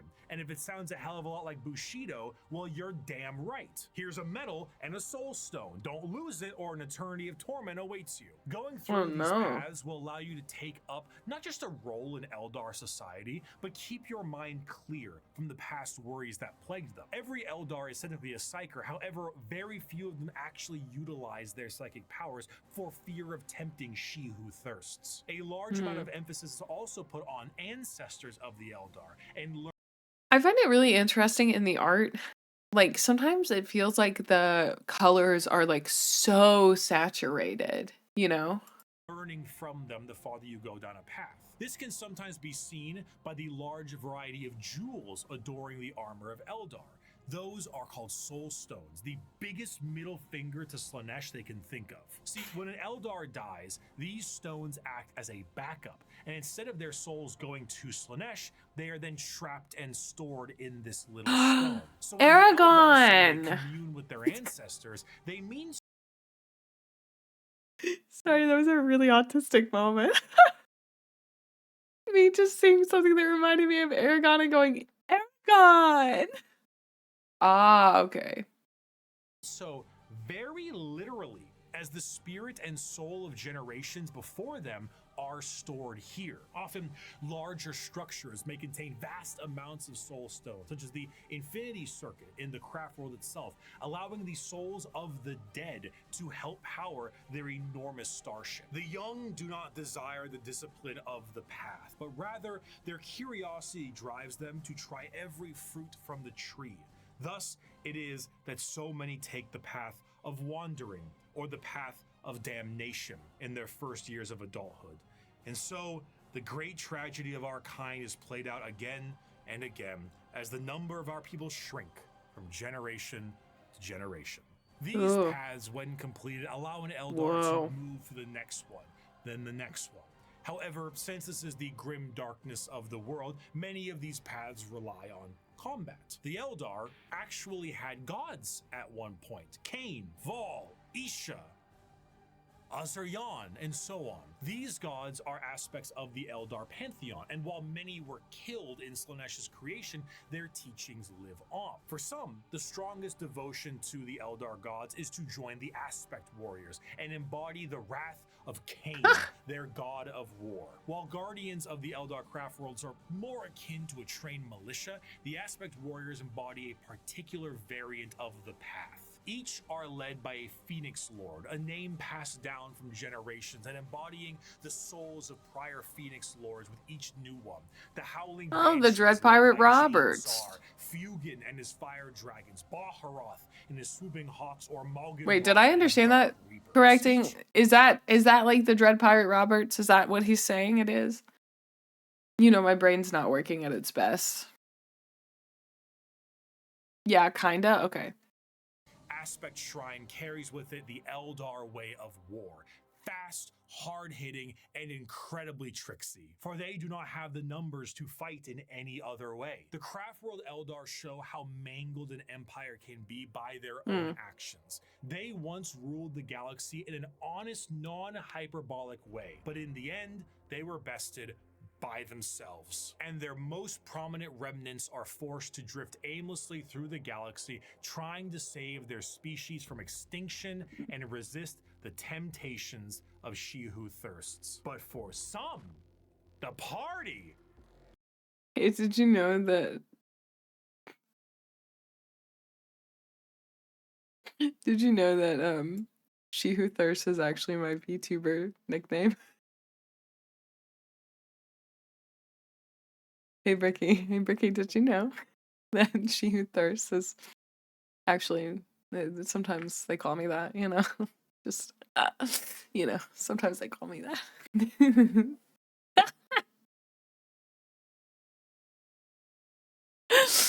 Oh my god. It's just beginning. Deep within the webway is the city of Kamara. This dark city once existed as a port in the webway that allowed for ease of transport for the Eldar between its various domains. The significance of this city... Yeah, they did used to call me that in college and they still call me that, so I haven't learned how to thirst less, so. Meant that it needed to be a bit more of a neutral territory outside. Oh wait, is this like the Dwagar? Like the through the whatever these guys, the Warhammer Dwagar, whatever their freaking name was, the spiky elves. Are they like the Dwagar to the dwarves? The jurisdiction of general Eldar law, and therefore it was allowed to sell. Warhammer Drow, This okay. did not go well. The Dark City became the hideaway for all manner of sin. The Eldar race slipped into debauchery on a galactic scale that it birthed a god, and this was the city you went to when that wasn't enough for you. The convenience of being so deep within the webway was that it exists as a blind spot to the horrors of the warp. So while the rest of the Eldar fled the downfall of their species, Kamara kept partying. When Slaanesh was birthed, they were saved the worst of it, thanks to them being nice and neatly tucked away inside the webway. But only somewhat. The Dark Prince did not have a grip around their soul, but the tiniest pinky finger, and they were still pulling. But due to their excess hedonism, they found a solution to this problem. If they tormented others, they could temporarily rejuvenate their souls and continue to cheat their inevitable death by placating the Prince of Pleasure. And if they kept this up on the regular, they could effectively become immortal. Thus, the Drukhari. I thought they were born, already immortal. unlike the more stoic elves you see in works of fiction. Or were they immortal before Slaanesh and then Slaanesh made them not immortal or something? The Drukhari Or maybe I was themselves wrong about exist that. as a sort of analog of the more grim and fiendish elves. Oh, you know what? It was because of that quote where they were like, "We are eternal" or whatever. You find in Norse and European mythology.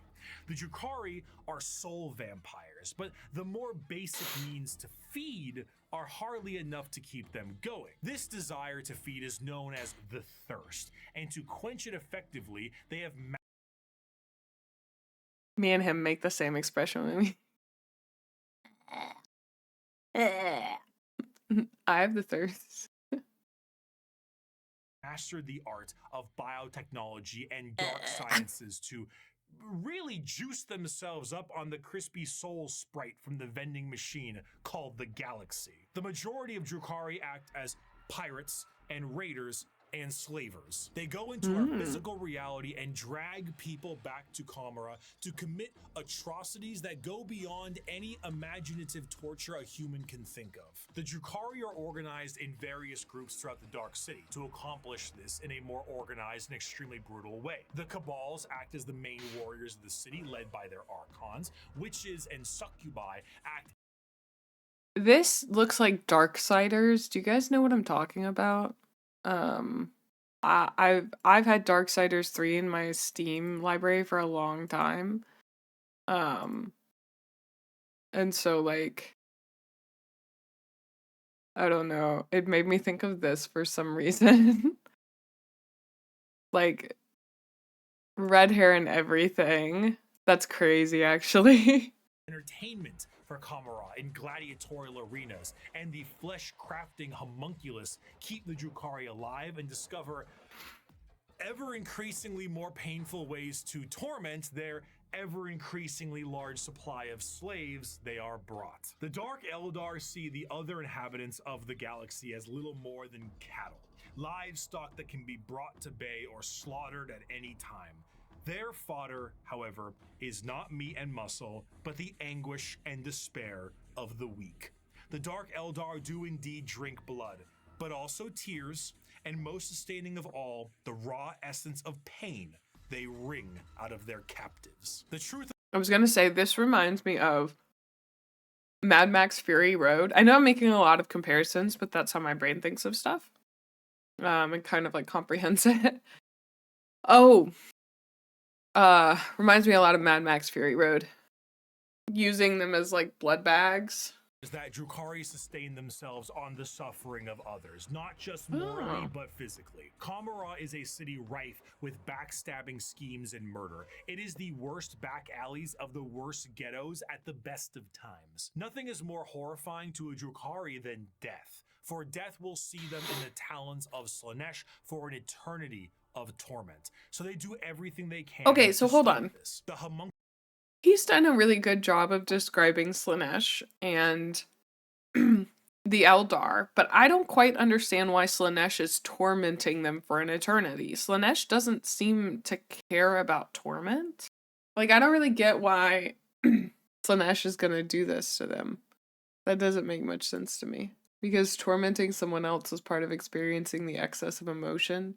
Yeah, but like, it just seems kind of weird. Because, like, you think that they just go and do what they had been doing before. So they do care about morality. Harp said the Chaos Gods lean more to evil than they do neutrality. Even with their positive traits, they ultimately have a lean. I don't know. Like, maybe this is just me, but if I, as a race of elves, birthed a god... Like, I think that God should be, like, a little bit more grateful about that. I know Slaanesh isn't the god of pleasure, but here's the thing, right? All of these Eldar just spent their life chasing excess, and yet an eternity with the god created from that excess is being described as torture rather than a continuation of that excess, which is something they all loved. No, I'm not familiar with Hellraiser, sorry. I feel like the Drukhari who have decided to take this route, as a lot of Chaos followers do, so while the god might be both sides, the followers are often a particular way. But I guess what I don't understand is why the Eldar are so afraid of going to join Slaanesh, if Slaanesh is literally the embodiment of the thing they've spent their whole existence chasing. In my opinion, it's while they're alive, they control the excess, they die, they get shoved into deeper excess. Oh, their steak is too juicy and their lobster is too buttery. Oh, okay. I see. Because Slaanesh will eat their souls. Yeah, like, why does that matter? They'll be dead. Like, they were gonna die anyway. I don't know. I guess I don't understand the intense fear about it. I think it's more so the Eldari realized they went too far and went past a sort of event horizon they're trying to scramble away from. It's like, I love speeding at 100 kilometers per hour. I hate being the passenger in a 500 kilometer per hour car. Okay, that makes sense. I don't know, I kind of wanted to wrap my head around that a little bit more. I think I understand it now, but it just, the way it was being explained was a little... I had some questions. So, this is something that I did a lot in religious studies where I asked what I feel like are pretty basic concepts to understand, but just because does he have a Twitch? I don't think I follow him on Twitch. Let's follow him on Twitch. He does. Is this the same Bricky? He was live yesterday? Wow. Still got on the great glasses. He streams a lot? Oh. What does he stream? Halo. He plays Balatro. Based.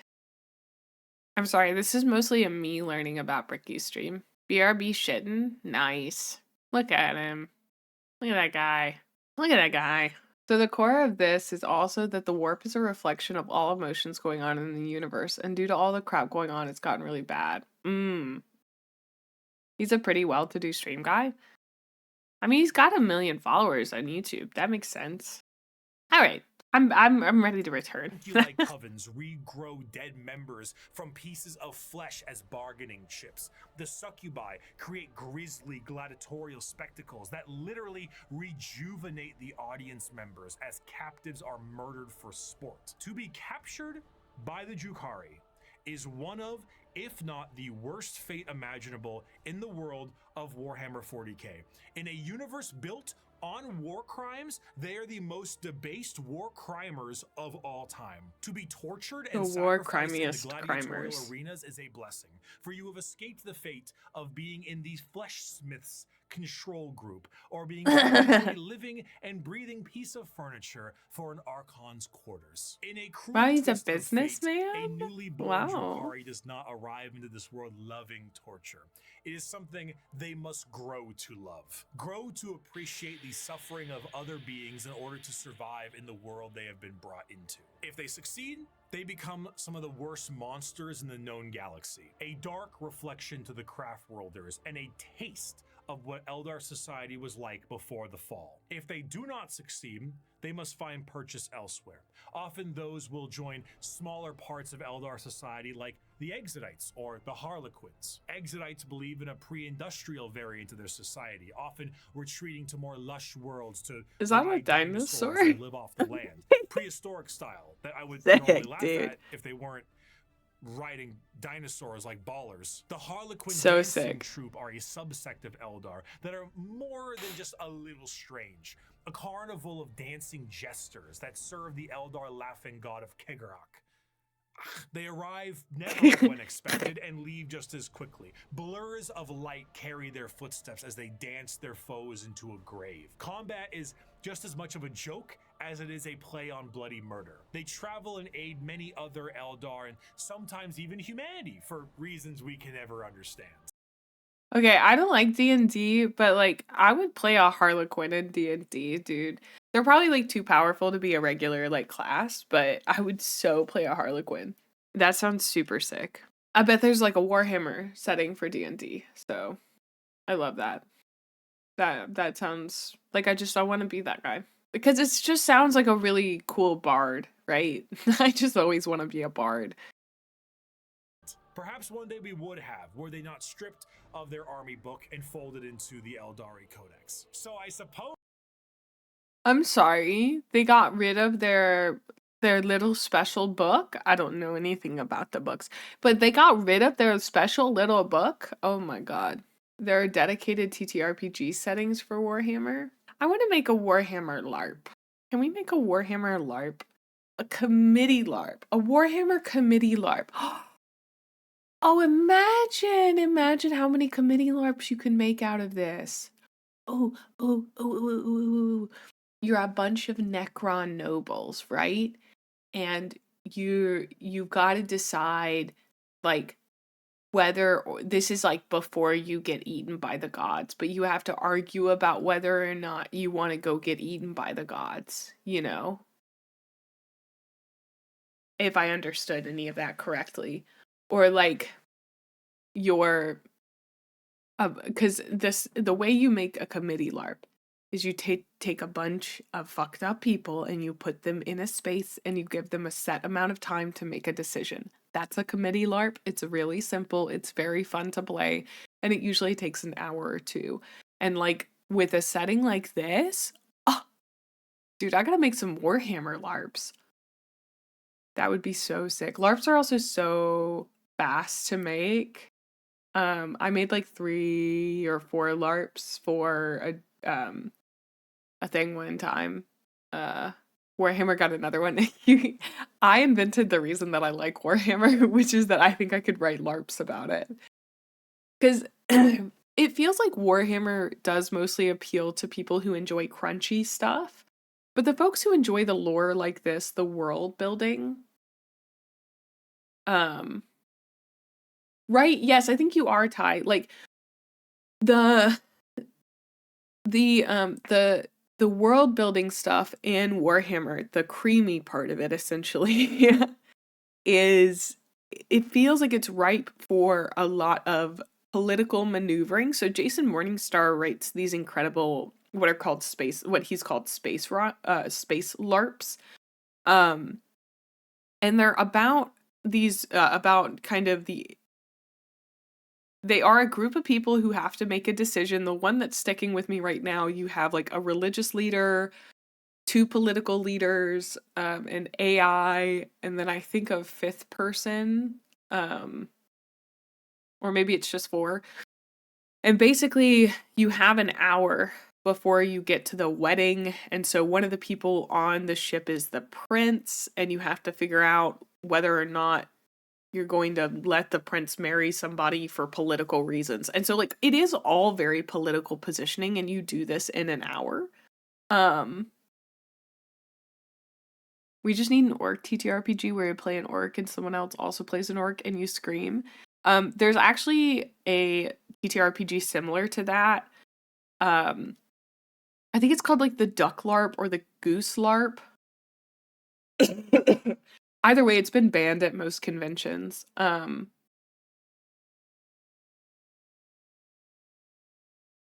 Well, that's what I was kind of saying, Harp, is that the creamy part of Warhammer feels so ripe for the picking, right? There's all this like writing on there, but for me, it's always this question of how do we bring this into some sort of play? Because my favorite thing in the world is to play. I love playing.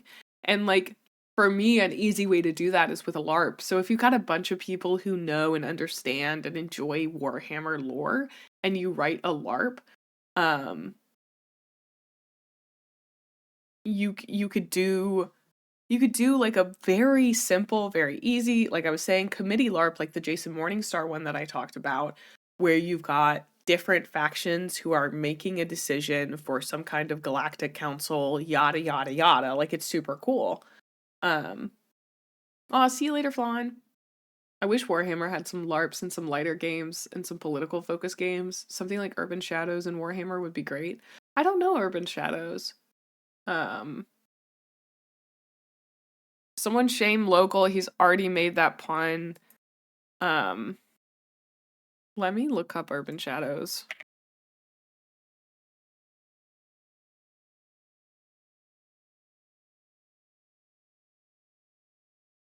Because like what? Okay. Wait. I think I just invented the funniest game ever. What if it's it's a deception game, so like werewolf or mafia, but you're all playing as orcs.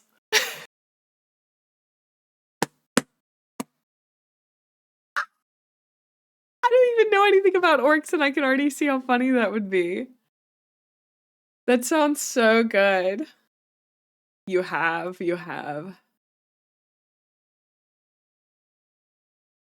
Ooh. Okay, but like imagine a Fiasco playset set in the Warhammer universe, right? That would work with Gene Stealers. Oh, are we gonna learn about them?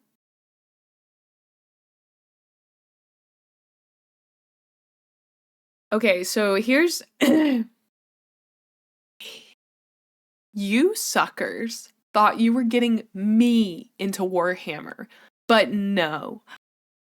Okay, hold on. Let me restart this bit. You suckers thought you were getting me into Warhammer, but no. I am actually on a conquest to convert every crunchy frickin' Warhammer person into a nice, soft, creamy tabletop role-playing game person, okay? If I don't have you playing a LARP by the end of this year, I have failed, alright? If I even had you playing a social deduction game based on the Gene Stealers and Mafia, I have failed as a person, okay? We're gonna make this happen, alright? There's my bit. Anyway. Holy based. Thanks.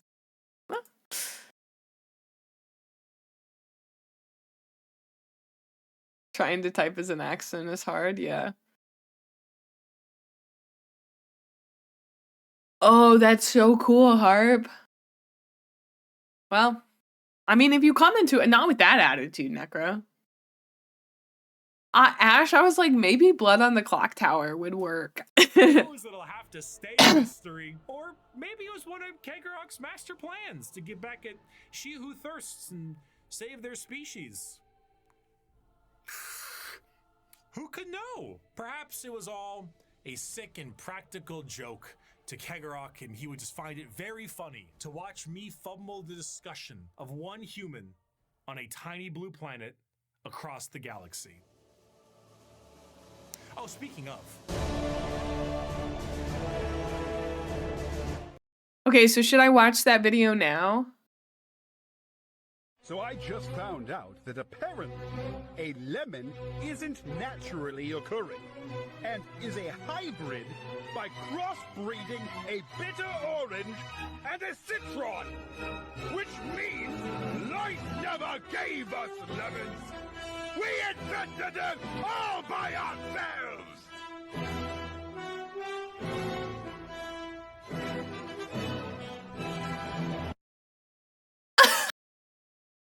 Incredible. Who left a comment? Yeah. Ash, you don't LARPs do not have to take a weekend, and they don't have to require a costume. Just do a parlor LARP. Before the fall of the Eldar, Earth, or Terra as it's called, was in ruin. One man looked to put the pieces back together. Where did he come from? We don't know.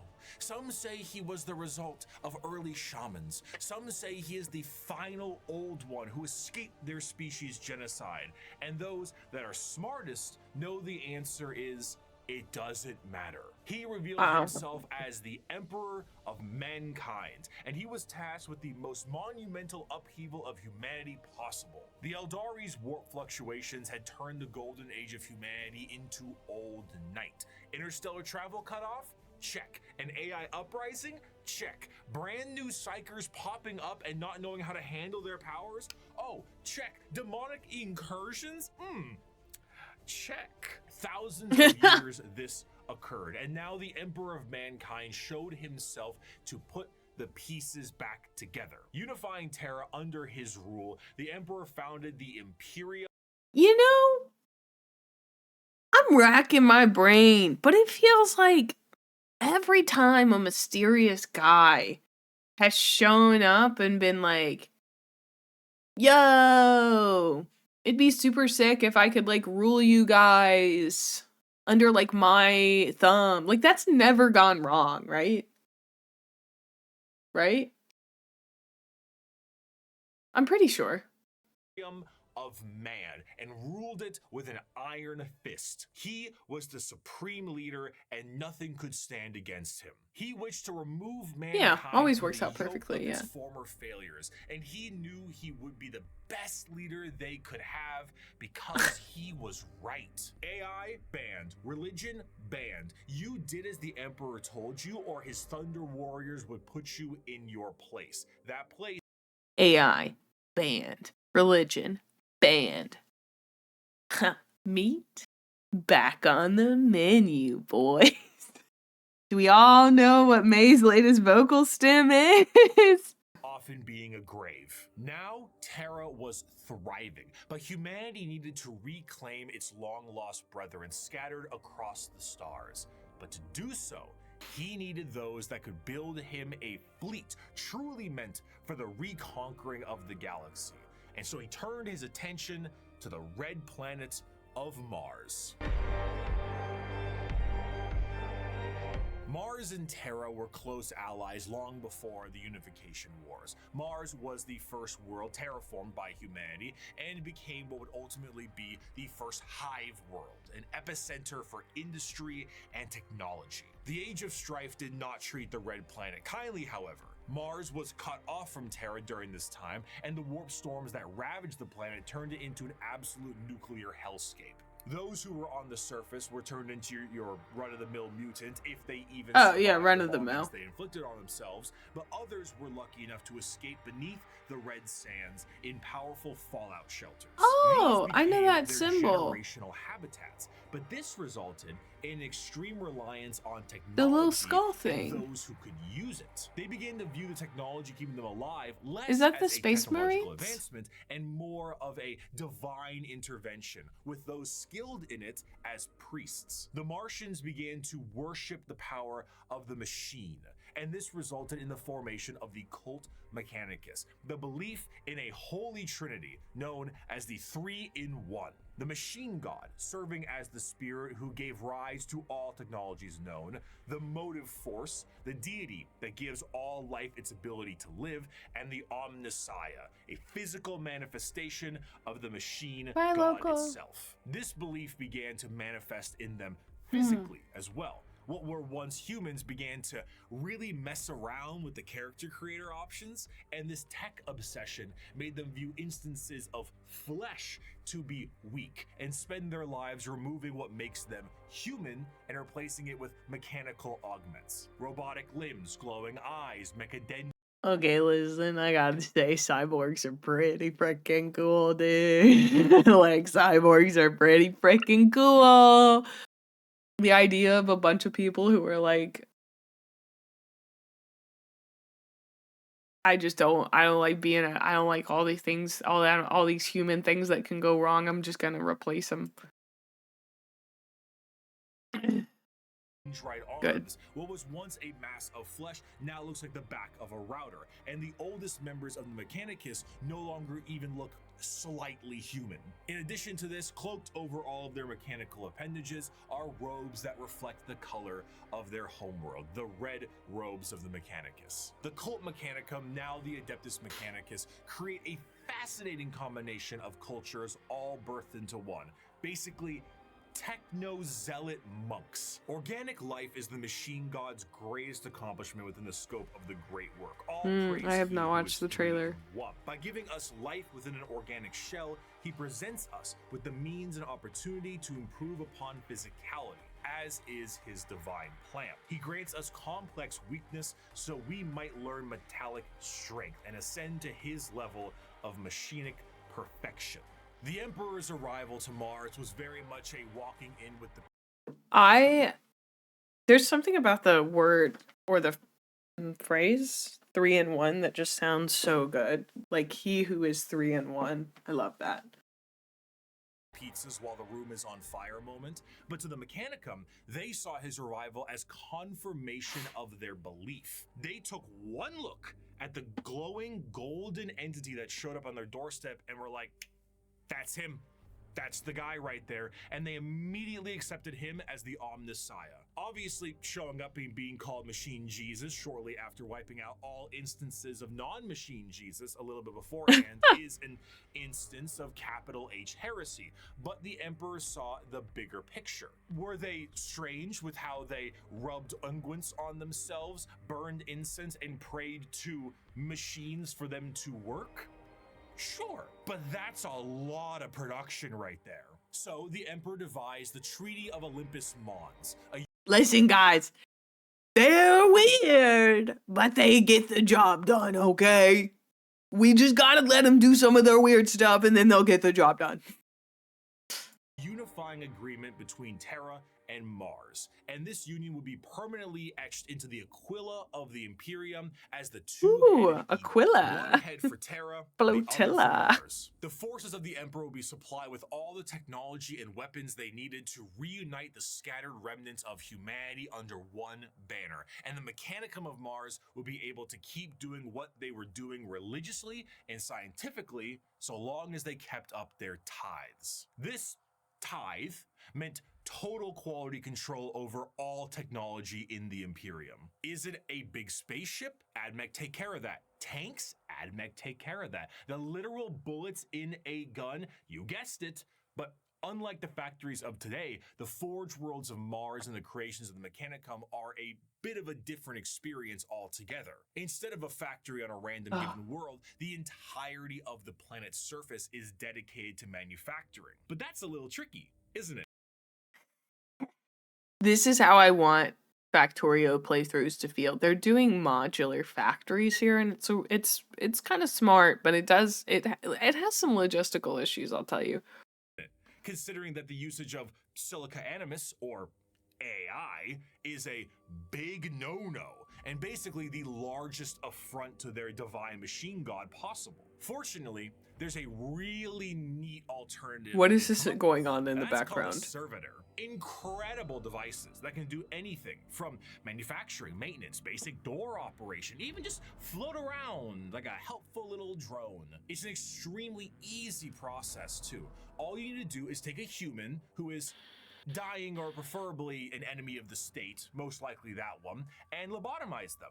And then reprogram their brains to do exactly what they tell you. They even got little baby versions of them. Yay! So now you can rest easy knowing that the entirety of the Imperium, because they outlaw AI and learning new tech is heresy, is run on lobotomized slaves. Whether they deserve it or not is unimportant, and whether they can still keep their consciousness trapped in their own. Bricky, hey. Hey, Bricky. Hey, Bricky, can I talk to you real quick? Come here. Hey, listen, buddy. I totally understand why you wrote that line in there about, like, did they deserve it or not? But I you know more about Warhammer than me, so I don't want to, like, tell you something. But I'm starting to really get the vibe that no one in the entire Warhammer universe has ever cared about whether someone deserved something unless it was their own feeling of entitlement. So, like, I don't know. Correct me if I'm wrong on that point, but I'm just thinking nobody has ever, like, wondered that. I don't know. I just, like, yeah. I don't think it's an important question to ask. Listen, Bricky, this isn't your fault, okay? You made a really long video and you had a few moments there where I may have had to step in and say something about it.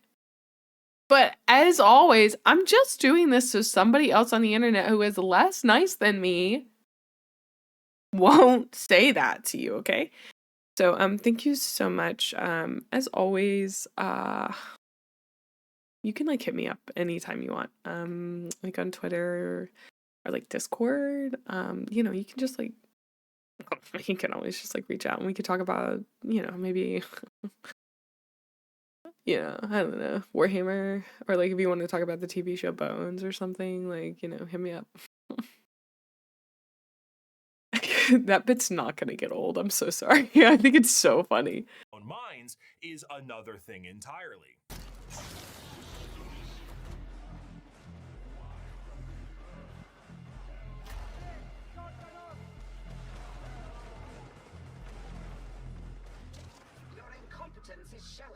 An excerpt from the Servitor Creation Factories. Naked human beings were standing in a switch-packed line between high fences. The manufactorum produced servitors, but it was more akin to an abattoir than a workshop.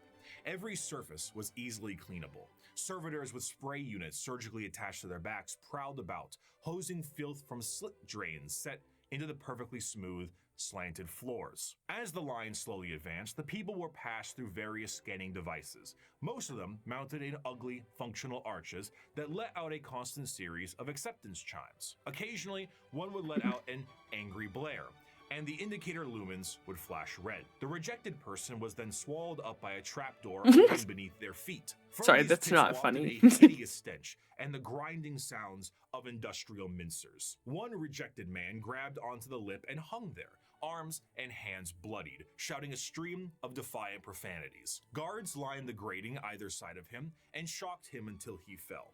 The adepts wouldn't even waste bullets on these people. The trapdoor flipped up, and the next terrified person was ushered forward. Violet metal arms snatched them up and spread-eagled them in the air, and a servitor shearer shaved them all over. At another, they were subjected to a high-pressure counterseptic wash whose chemical stink made me choke from 100 feet away. More scanners, more rejects winnowed out. Machines forcibly dressed them in a heavy, rubberized garment common to all monotask servitors. These were saggy on them, all one size, until another they turned them into the Michelin Man? That's mean. Process shrank them to fit their bodies. Oh, never mind. Puffs, sockets, and collars bit into vulnerable flesh. The last few prayers gave way to screams at that point, and even the most stoic shouted in pain. They were ushered over a floor, buzzing with power that made them shriek with every footstep. What's that for? I asked. Follicular inhibitor. To stop their hair from growing, he said. Freaking sweet, Lois! As for their scientific pursuits, the Mechanicum believe in the preservation of knowledge above. I don't know why he's acting like this is crazy. It's a grim and dark universe, babes. Like, the grim and dark is in the room with us, okay? And the quest to expand it. However, as opposed to just innovating and inventing on their own with their vast technological know-how, they believe that it is a form of tech heresy. You see, because of their religious viewpoints on technology itself, they believe that the instruction booklet itself is just as holy as the Lego set it builds, and to innovate on that without the proper written knowledge is to go against the divine word of the machine god itself. All knowledge is already in the universe. You simply need to rediscovering it and attempting to invent something to improve upon divinity is very heretical. Prior to the Age of Strife, humanity was able to populate the stars with devices known as Standard Template Constructs, or STCs. These devices were, as far as we know, supercomputers with the ability to pull up and detail how to create literally anything a startup colony would need. Essentially, they were devices with the entirety of human technological know-how so that you could make a home away from home. The Mechanicum will not make anything without an STC. Quite literally nothing, because this is the knowledge they seek, and that knowledge is divine. Okay, is this a safe space? Because they just sound like they're autistic. Yeah. Yeah, we can watch the trailer. I made a good joke. I made a good joke, okay? Oh, that made me laugh. A teehee. That was so funny. We wouldn't know anything about what's that. That's like, no. Okay, we're gonna watch the Mechanicus trailer. From the moment I understood the weakness of my flesh, it disgusted me. Hell yeah, brother. I craved the strength and certainty of steel. I aspired to the purity of the blessed machine.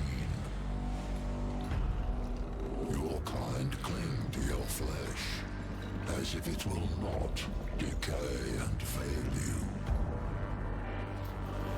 One day the crude biomass that you call the temple will wither, and you will beg my kind to save you.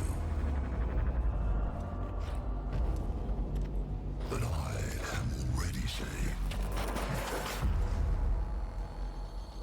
For the machine is immortal. Oh, hell yeah! Even in death, I serve the Omnisire. Okay, so like the Mechanicus are my autism, and Slanesh is my ADHD. Omnisaya boyfriend, Slanesh girlfriend. Mm-hmm.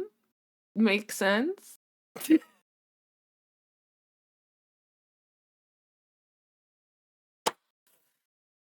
Oh, that one was good to me. That one felt good. Oh. Yeah, that fits. Okay. One time, scouts of the Imperial Guard found a functioning STC that provided the schematics on a knife that happened to be a bit Like, it's a bit, but also there is a part of me that's like, I love and crave the security that the Mechanicus are talking about, but then there's a part of me that's like, I love and crave the excess of Slanesh. You know, like, there are two wolves inside of me, the Omnisaya and Slanesh.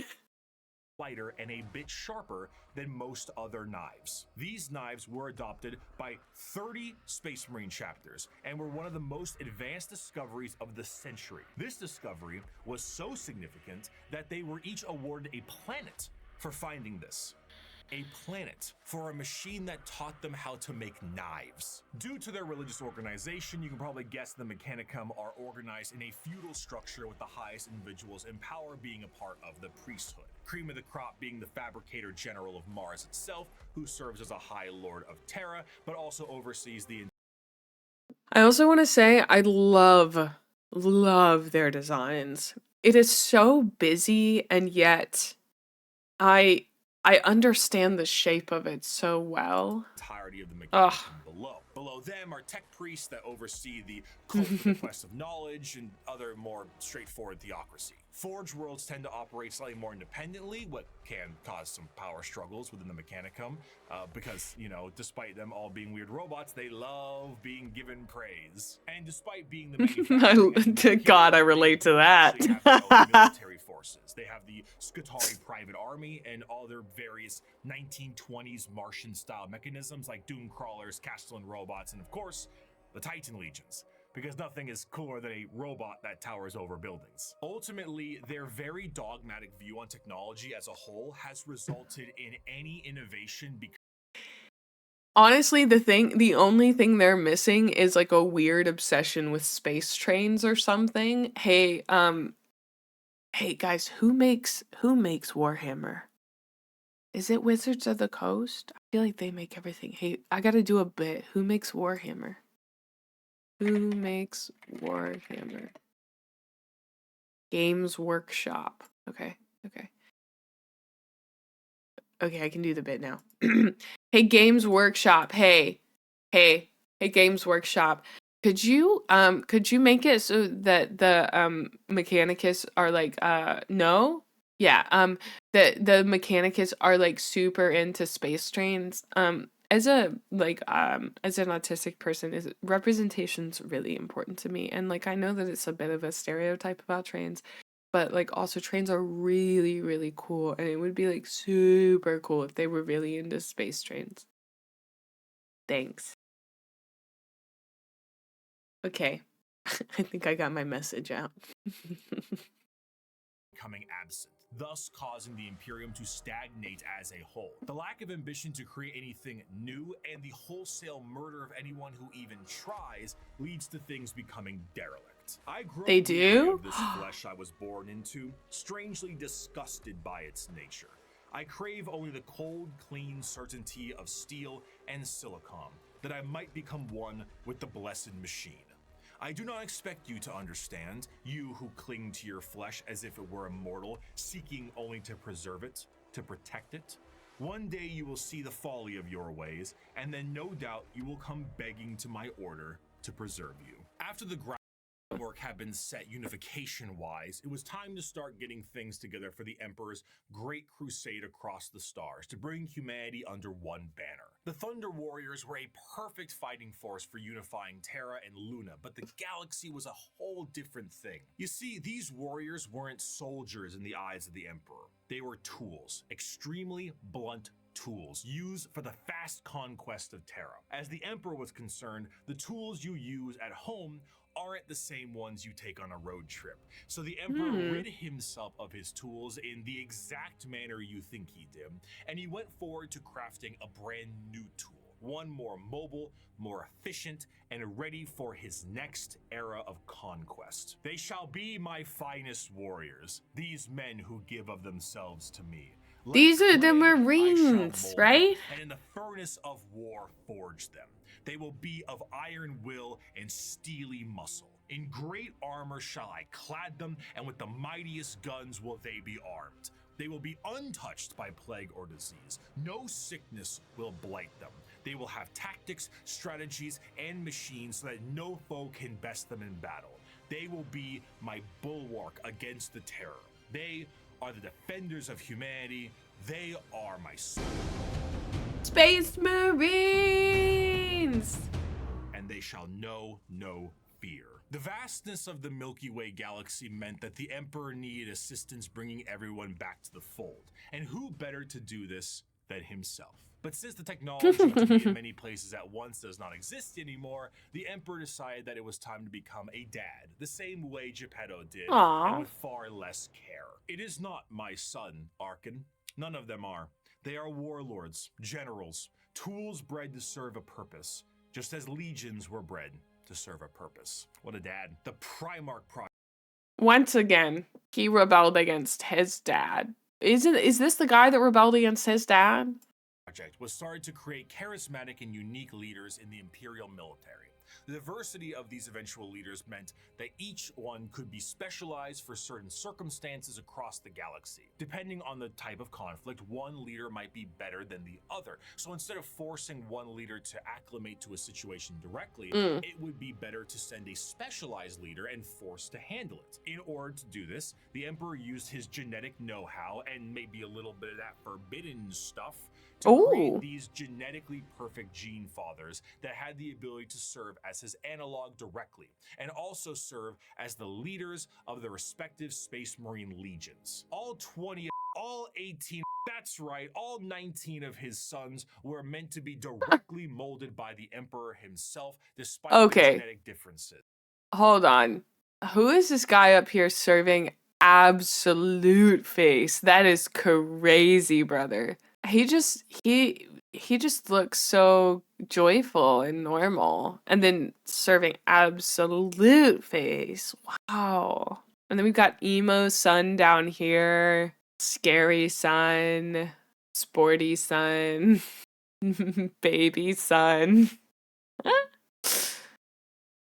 And they go as follows in order. Lionel Johnson, Fulgrim, Percherabo, Jagatai Khan, Lehman Russ, Rogel Dorn, Conrad Kurz, Sanguinius, Ferris Manus, Angron, Robute Gilliman, Mortarian, Magnus the Red, Horus Lupercal, Lorgar Orion, Horus! Corax, and Alfarius and Omegon. His sons, finalized and crafted to be the warriors he needed them to be. Him putting that to the Pokemon music was very good, very smart, but clever. He may have decided to do a bit of dabbling with things he shouldn't have, and paid a price. Before the Primarchs were ready to go, an intervention by the gods of chaos prevented his plan from being completed as intended. Though the sources vary, the ultimate result of the Chaos God intervention was that all of the Emperor's tools were scattered throughout the galaxy at unknown places and times. Each one of his sons ended up in a completely different world, and instead of being able to directly influence their upbringing,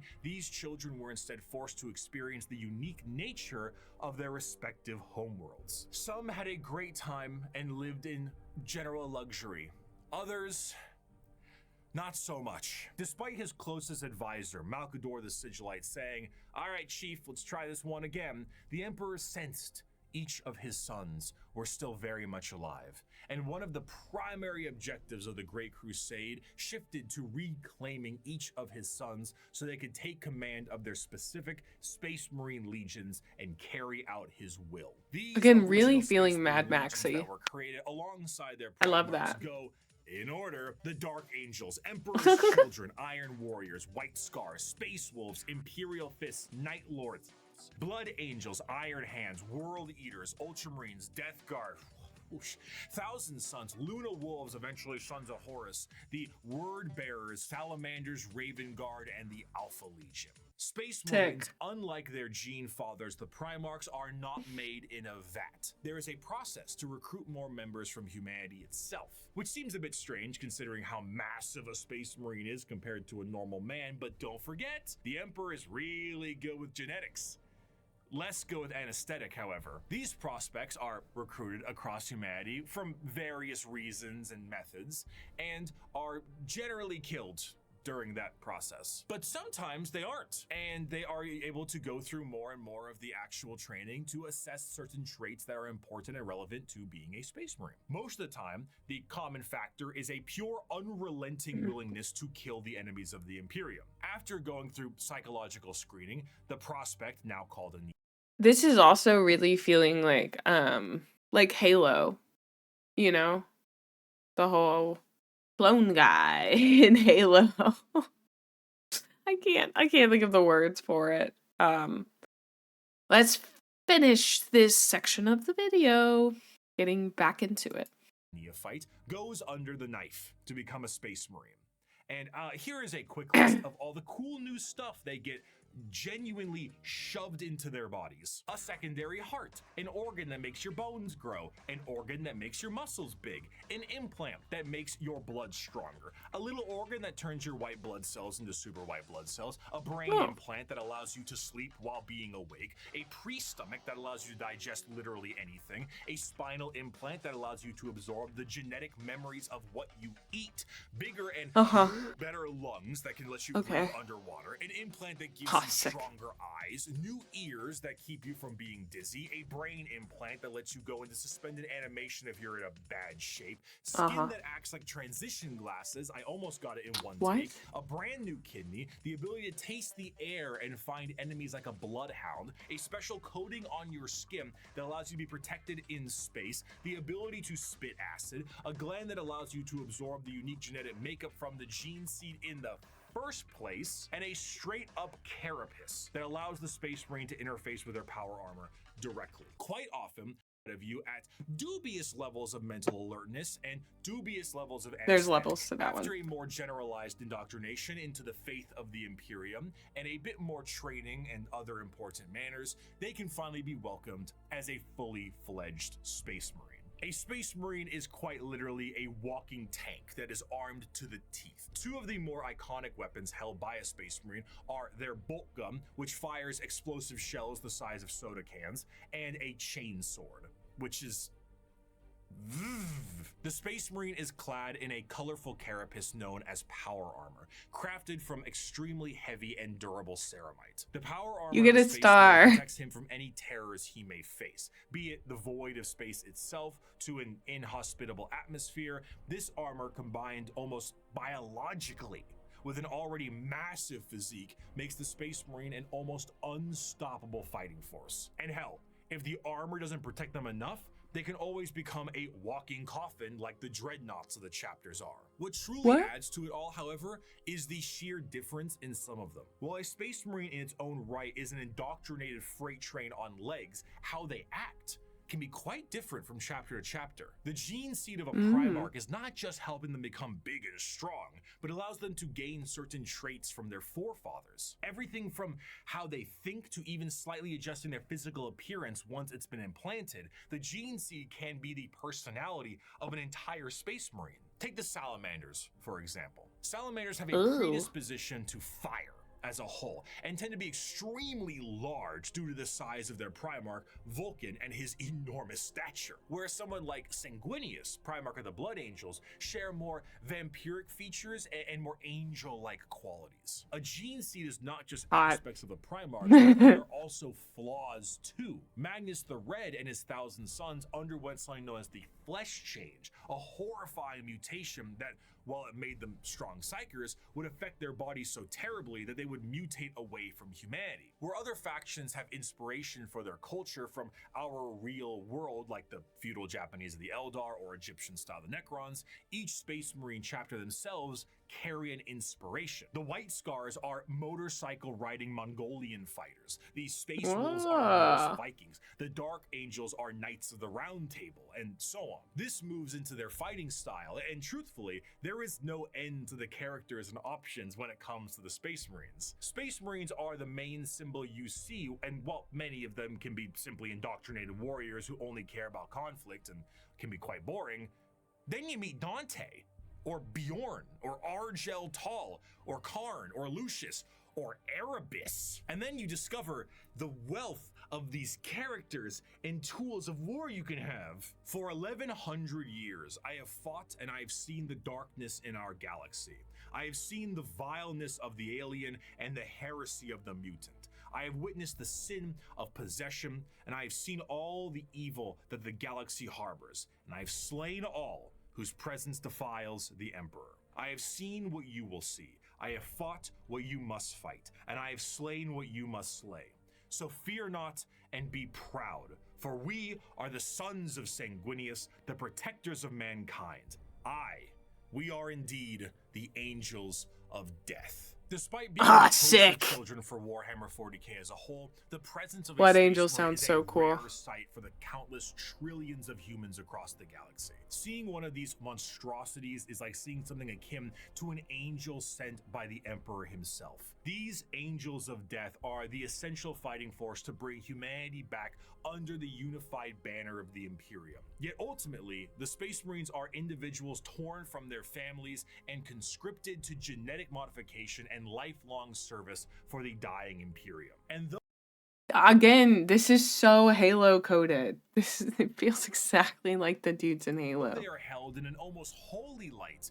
Most believe they are above and beyond the people they are designed to serve. Once designed as the protectors of humanity, they seldom view humanity as something worth saving. To the extent that it is a tiny, minute rarity, though not unheard of, for a Space Marine to put a normal citizen above them in any way. For most Space Marines and even their Primarchs, they are only here to do a job. They are there to kill the enemies of humanity, and I would be remiss if I didn't add at least one more of my favorite quotes to the tail end of this section. The time for speeches is done. Yeah, said Spartans. Dorm. The first great test is here. My order to you all is simple, yet heed it well, and exert yourselves to see it done. They are coming. Kill them all. While the Space Marines are the spearhead of the Imperium's Great Crusade and also a major player in its warfare, there is a significant amount of importance that must be taken on their transport. What sci-fi universe?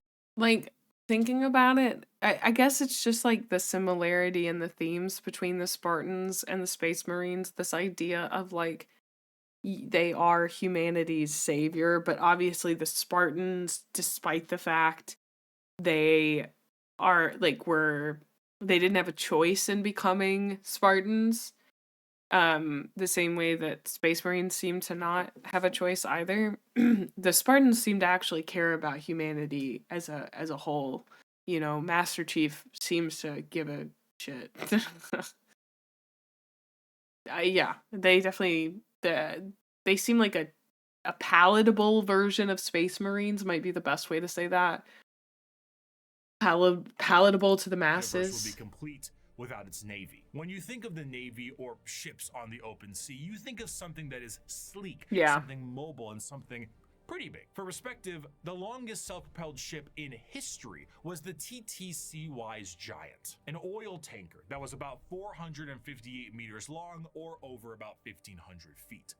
This right here is child's play in the world of 40k ships. A ship that is considered to be an escort vessel in the Imperium is about 3 times the size of a Sea-Wise Giant, and the size of the ships only go up from there. Your most common ships are the cruisers. The light cruiser tends to average at about 2 kilometers long, or just over a mile in length, where the Dictator class cruisers can be over 3 kilometers or 2 miles in length. The largest ships are your battleships, and they are tremendous. We're talking to talk about another franchise, it often feels like Spartans are a little bit like Witchers, right? They do it they do it like they have this feeling of kind of uncertainty about their otherness, even though they understand their own role in the world around them. Okay, I will say watching this video is really making me want to understand how Warhammer is played in a game. Like, this is all extraordinarily cool and I really like it. But also, how does this translate to a tabletop game that you play? 5 mile long, half a mile high monstrosity. Like, do I just like throw orcs at Space Marines and see which ones I can knock off the table, or like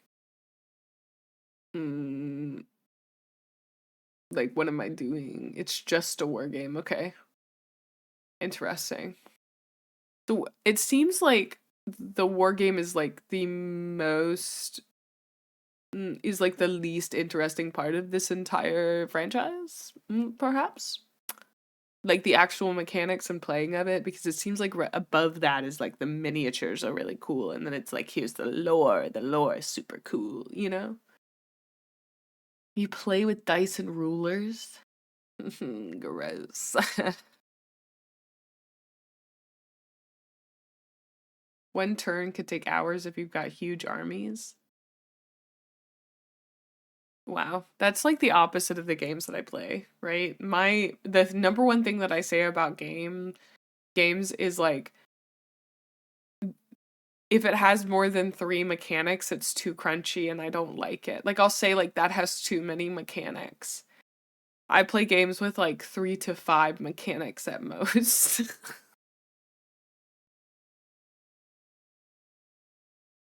That look like gigantic Gothic cathedrals and filled to the brim with weaponry. And not only are they filled with weapons, but they are also jam-packed with crewmen. Battleships tend to, on average, carry a crew between several thousand to several million.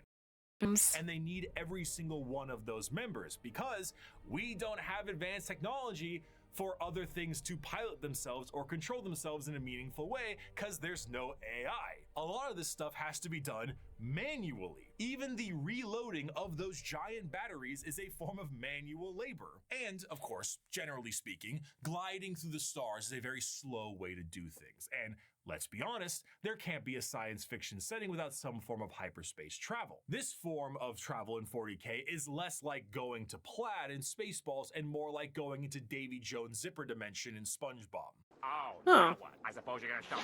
Oh, gee, that's very nice. Oh, what is this? Some kind of magic act?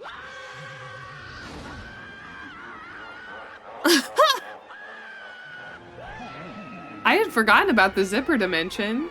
This is because it utilizes the immaterial warp to do so. Hi. Warp travel is handled by a navigator, which is an abhuman. It's a mutated human, don't worry about it. And they have a gene that gives them a third eye and the ability to help steer the ship through the warp, which, as we know, is Dune! It's like Dune, guys. It's like Dune.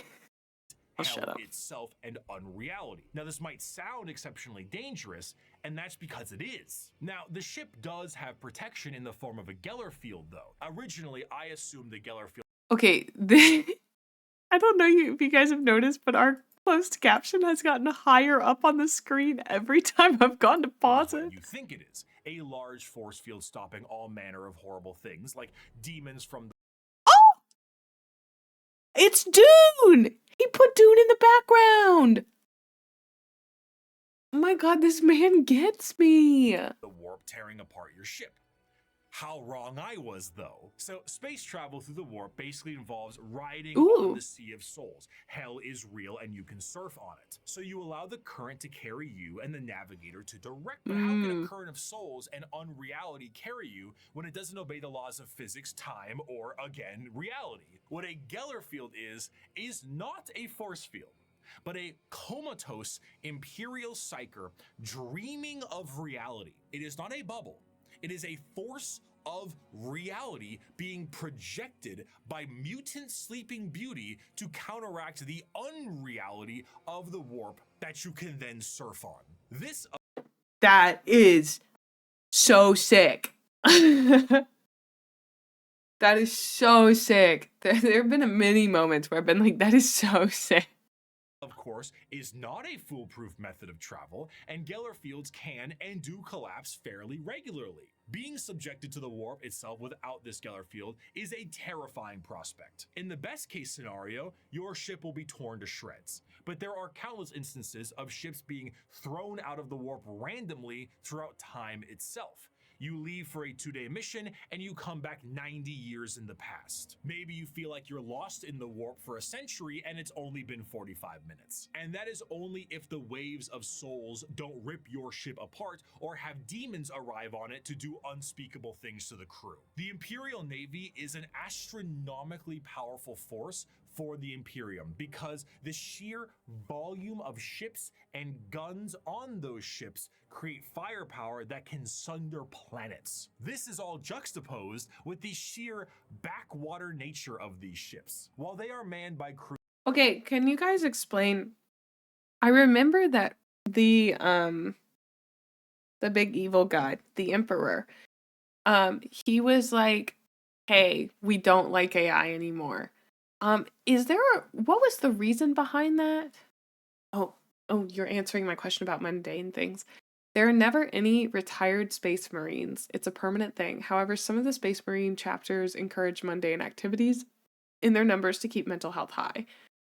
I know Blood Angels are encouraged to take up the arts and ways to creatively express themselves because of their PTSD. Salamanders even have families and often get into crafting. Oh, Oh, there was an AI uprising. I had forgotten about that. Oh my word. Haha. Okay. There's just a lot going on. I'm doing my best. I'm trying to keep up, you know? Crews of zealots, they are also operated with such a backwater tech, it completely confuses the reader. You see the long batteries of portside cannons that the ship has, and remember that AI is heresy in this world, and that all the mechanics are utilized by lobotomized slaves. So how do they load these? Well, they have gun gangs, massive gangs of hundreds of people manually loading these cannons. These are genuine gun loader gangs that get into gang wars and squabbles. On the ship's bridge, you may find the captain himself hardwired directly into the ship's chair permanently to control it the best they can. Giant screens of hololith data fill the room, and sensors across the ship are just as likely to tell you information as a serf running up to you with a scroll of parchment is. You reach to a microphone to shout orders down a hallway as paper readouts tell you information of the enemy, and holy sigils and candlelit incense burners gleam your next move. While the is not a specific faction of the Imperium. Love that. In the same sense and format of this video, it is what shepherds around the entirety of its armed forces. Every Space Marine Primarch had a flagship, and every strike cruiser and battle barge has a story to tell. But if there is a single thing that the Shield of the Navy does the best, it is to help support and supply the monumental forces of the Imperium. The hammer of the Emperor himself, the uncountable men and women of the Imperial Guard. These things have adapted to resist our las guns. If we can't kill them with our rifles, then we'll kill them with heavy bolters. And if we can't kill them with heavy weapons, we'll use grenades. And if grenades don't work, then we'll fight them with our swords and our knives and our bare hands. We'll drown them in our blood. Brother. That's what it means to be a soldier of the Imperial Guard. Now follow me.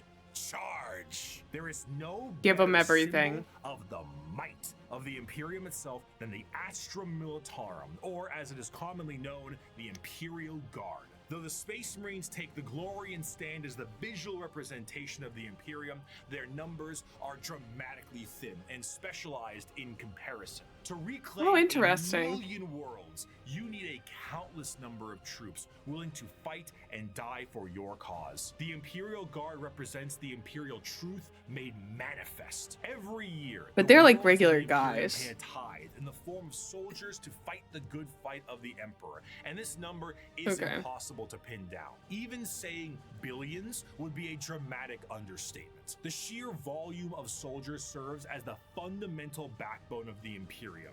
99.9% of battles fought by the Imperium they're cannon fodder. Sundering might of the Imperial Guard. With the knowledge that the Space Marines are essentially they're in fact just dudes. What do the members of the Imperial Guard have? If they're the might of the Emperor himself, are they not suited up in a similar way? No. Not really. No fancy suits, no biological enhancements, and basically no expectation to live. Once a regiment of guard are activated, they are sent directly into battle with almost no expectations that they will survive. This is because, despite their training, their incredibly powerful armor, and extremely strong weapons that would crush any army of the modern day, they are so hopelessly outmatched to the things they will face. Sending a member of the guard is throwing a rock at a nuclear bomb. However, where they lack in advancement, they make up for in sheer numbers. It's the Russian strategy. Force can be the difference maker in any deployment they face. Quantity is a quality all its own. If they do happen to survive, they will be sent to the next battle, and so on. Seldom do members of the Astra Militarum get old or retire, and those that do are truly to be feared. There's an old saying that the average lifespan of a guardsman is about 15 hours from deployment, and considering the sheer number of guardsmen out there in any given battle, that number is probably accurate. When several million of your pool of guardsmen die within the first few hours of combat because the orcs threw a moon at you, it can really screw the numbers. Okay, hold on. Hold on. We have not yet gotten to the orcs, but also I feel like throwing a moon is a bit mean. You know? it's just a bunch of dudes. Ooh. Like what? All right. Soldiers of the Guard are conscripted and trained on an incredible number of worlds in the Imperium, and these worlds can impact their training and their combat style directly. The most famous visually are the Cadian shock troops, but other notable Guard factions include the gas mask. Someone explain that joke to me, please. Someone explain that joke to me, please. Here's the joke. The most famous visually are the Cadian shock troops, but other... Please explain that joke to me. Why'd he do that thing? I'd like to understand. The planet broke before the Guard. You get on explaining that joke. Notable Guard factions include the gas mask clad Death Corps of Krieg, the Rambo level of Catachan jungle fighters, and the Iron. Cadia is a very important planet with some weird Necron thing on it that fell to chaos, I think. Alright. Wield Mordian Iron Guard. This also helps them specialize against individual types of enemies. The Indigan Prefects are a special guard Oh, they did something extremely admirable and also really sad. I understand now. regiment that came from a planet whose planetary governor, the leader of the planet, thought it was fun to collect exotic animals, which then crossbreed and then became the giant freight train-sized monsters destroying the planet. So the Indigan Prefects are specialized for big monsters. Hello, Tyranids. One particularly interesting officer in the Guard is the enforcement officer known as the Commissar, and they are one of the more visually striking members of a regiment. These are specialized Imperial officers. Is it okay for me to look at this guy and be like, fascist? The Cadian shock troops were trained on Cadia, the last fortress world that was defending the last major choke point between the Eye of Terror and the rest of the galaxy. The planet was obliterated during Abaddon's 13th Black Crusade. Only if it's wrong to be accurate. I know they are fascist, but like it's the outfit coding. They've done an extraordinarily good job of coding them to be fascist through their uniform. Anyway. Officers and act as morale officers, but instead of singing songs, even this, like, something about the sharp lines.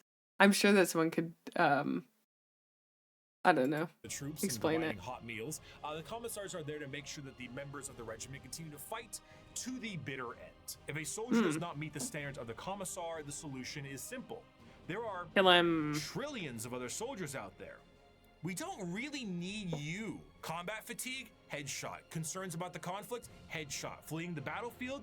You bet that's a headshot. Considering that these officers tend to be outside of their regiment, feelings on them can be mixed. And in fairness, certain commissars, like the esteemed Ibram Gaunt or Caiaphas Cain, tend to do a bit better with the whole people talking part, because if, say, you were trying to tell a beefed up Catachan jungle fighter what to do, you might take a mysterious leave of absence inside a carnivorous plant. But no matter what I say, I don't think I can truly convey the sheer might of the Imperial Guard, so I'm gonna get a visual aid. Let's take a look at this image right here, right? Okay. This is the cover I'm looking. of the 9th edition Codex for the Astra Militarum, the official cover art. Your eyes may be drawn to the dark and brutal looks of some of the main members on the front and the gigantic orc they are attacking, but zoom out a little bit. There is no floor. There is only people, and behind those people are tanks, and behind those tanks are flying artillery shells. There are 2 enormous transport ships in the sky, and their ramps are down, and on their ramps are more people. The Imperium is described as having 1,000,000 worlds. 1,000,000 worlds. And each one of them gives soldiers to the Imperial Guard for the tithe. On a given battlefield, in a given fight, Foot soldiers number in the millions, tanks in the tens of thousands, and you have enough artillery to turn the night sky day. You have walkers and APCs and aircraft and horse cavalry and tanks the size of apartment buildings. You have drop troops and spec ops and rattling. You own a Warlord Titan model? Ah. I just want the really big ones. I think those would be cool to get, the really big models. Snipers and gigantic ogres that can't count to 4, but they can turn you into 4 pieces, and it just doesn't end. Humanity is a horde army, but instead of a horde of bugs or rampaging orcs, it's a living wall of guns. At the end of the day, though he's been ferried through hell on a ship that's 10,000 years old to some godforsaken war-torn rock, though he deployed from high orbit with nothing but a grav chute, though he is one of 10 million men and women snatched from his homeworld to fight a war he barely understands, though he has been given a weapon that fires small suns the size of a toddler him as he fires because the knowledge of how it functions has been lost, though his company is supported by tractor tanks that run on anything you can burn, though he wages war against the devouring hive mind, ravenous demons and hordes of hyper-advanced aliens with strange technologies and sorceries he never dreamed existed. No one will remember his sacrifice. There will be no records of his deeds, no glorious parades in his honor, and no remembrance of his name. All he will earn is a shallow, unmarked grave on a forgotten world untold light years from home. Yet for all It's this so sacrifice, sad. a guardsman is a man, just like you. He has no millennia-old genetic engineering, no prophetic leader, no miracles of faith. He has his lasgun, his orders, and those beside him. He is the Imperial Guard, and he will hold the line. In the end, the Astra Militarum, despite fighting for the honor of the Imperium, are their own form of a massive horde army where individuality does not matter. They are merely numbers to the Imperium, and the vast majority of the conflicts they are sent to are attrition-based battles that gain virtually no ground while countless millions die. Yet this makes them the most human. For the Imperial Guard contains normal people, people who are happy and sad, just people who laugh and dudes. love, and in there are stories, because there is strength in facing the horrors of the universe head on with nothing but a rifle in your hands and a prayer on your lips. Armed with an innumerable amount of Imperial soldiers and Space Marines, the Navy begins its great crusade into the stars to rescue the stranded Primarchs and reunite them to their legions. But the biggest question needed to be asked was, what would they find? The age of strife lasted for thousands of years. If a civilization was still alive out there in the galaxy, what would they be like? The technological advancements of humanity prior to and during the Dark Age technology was unfathomable. It allowed them to spread through the galaxy with ease and allowed them to settle once inhospitable planets. These branches of humanity were provided with the vast knowledge of human creations and were given gigantic machines to make arduous labor and ease. The spreading of these massive colony ships was known as the Long March, and these ships would be retrofitted into settlements upon arrival to their new homes. Accompanying them were the gigantic pieces of farm equipment that served Okay. This is gonna be a bit of a weird question, maybe. So like, who are the Imperial Guard fighting, and why are they fighting so much? Like, can't we just like hang out on Earth, or like what's the why are we fighting the war? What's the war about? Whoever needs fighting, everything. Okay. Shitload of Xenos. The enemies of humanity across the galaxy. Everyone I've heard about so far and everyone you haven't yet heard about. I guess because they hate us and we hate them. Yeah, I mean, I guess it is a grimdark scenario and it's literally called Warhammer. So like that makes sense. I mean, I guess we don't really need a reason. Okay. Okay, that makes sense. Multiple purposes and the specialized pilots that could maintain them. They were not only able to tend the fields and do labor, but when interstellar communication was cut off, they also did a great job of protecting the colonists against both threats demonic and alien. Because of the significance of these machines, those that So when they say demonic, they mean from the warp, right? them were powerful enough to be considered leaders. Well, when and he the says upkeep and demonic. preservation of the machines and the lineage of those who could Yeah, pilot okay. them was imperative. These machines, over the thousands of years, would eventually be known as the Imperial Knights. He must Let's be do humble it. of heart, strong of arm, be savage in war, loyal to hearth, and follow deeds of glory. He must keep honor with all, banish cowardice from his doings, and bring his house no shame.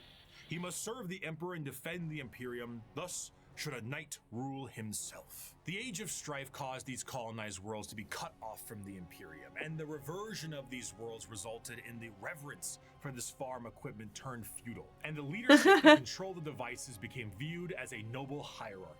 During the Age of Strife, exploratory fleets from Mars found plenty of these worlds, and it seemed the majority of them reverted to a similar state. Like King Arthur seeing Merlin himself, these feudal worlds welcomed the tech priests of Mars with open arms. The mutual relationship between the Admech and the nobility was beneficial. The Admech were able to secure more worlds for Why mining is he resources kinda- and potentially long-lost STC information, and the noble houses were provided with technological know-how and modifications from the Bro, Admech he's like themselves. The glued suits to a became chair. more and more specialized, and their history Calm down. as mere pieces of equipment were lost to time. What was once a tractor became a killdozer, and the Imperial Knights Sick. were born. Unlike other military aspects Shout out of to the Killdozer. Imperium, the nobility of the Knight houses remains just that, a nobility-focused feudal hierarchy that swears fealty to either the Mechanicum or to Terra. Like the knights in our history, once they swear fealty, they can be called to aid their respective allegiance in the heat of battle.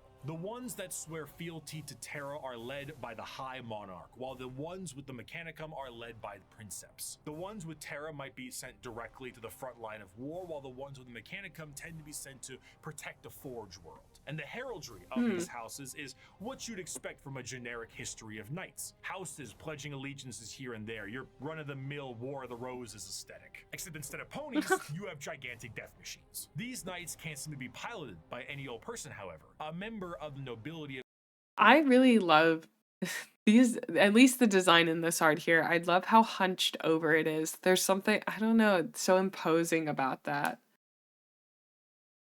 Wow, so true. any given knight house must go through the ritual of becoming. This ritual involves them sitting on the device used to control the knight, known as the Throne Mechanicum, for a full night. What's wrong with that? I mean, sitting in a chair for a full evening sounds pretty great right about now. So, a pilot cannot drive a knight. They can, but it moves about as effective as Ripley from Aliens 2, big, lifter thing. It is, in a sense, a beast that must be controlled, and a pilot must merge with it. The mind of the noble is connected to the machine and must fight with the mental signatures and personalities of the prior Dude, it's like pilots full as on well. mech. Everything a knight experiences in battle is felt by the pilot themselves, be it the general movement in the battlefield or damage sustained by the machine itself. If a knight's leg is blown off in battle, the pilot could experience a broken bone in the same spot. The merging to the machine forever changes the mentality of the noble that experiences it. This connection reinforces a strong degree of nobility and honor in the pilot, and a desire to fight What for the is this glory of the photo? house until the bitter end, as their ancestors' minds are Okay, but like, if you were like, hey May, would you use this weird machine thing? I'd be like, yes, absolutely, 100% I would stream from there. linked directly to the knight. The size Like, of these hook knights me can up. vary, but generally speaking, they stand in the Ugh. ballpark of 30 to 50 feet tall and are protected by a thick adamantium armor. Beyond that, they have their own unique ion shield generators that give them added protection, and when it comes to their looks, the most common pattern Ooh. across the Imperium is the They look Questoris so pattern, cool. and is honestly the one you're probably thinking about right now. But there are also smaller versions like armigers and bigger ones known as the Dom. Those look like the ones from Borderlands with the big shoulders.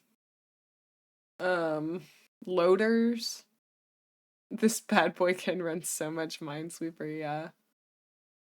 As for a loadout, these guys are essentially a violent Mr. Potato Head. Battle Hell cannons, yeah. Gatling cannons, heavy flamers, thermal cannons, up close and personal. How about a gigantic I will say, one of the things I've really, really enjoyed about all this art he's been showing is just the level of detail in every single piece of art is really off the charts.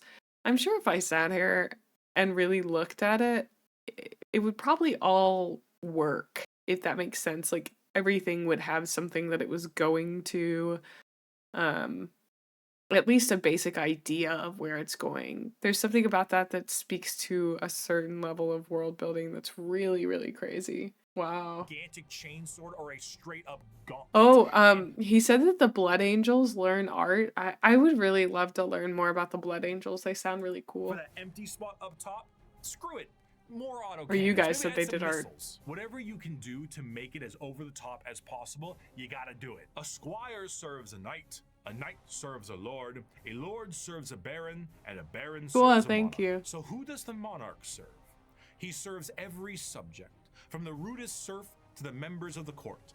Chivalric fealty, when ideally practiced, is not a pyramid, but a circle. Ironically, on the surface, night worlds themselves are one of the very separate from the Space in Marines the galaxy. Reverting to an ancient time with knights and peasants is almost an escapism from the techno hell of the modern Imperium. But this, of course, doesn't make it great for everyone.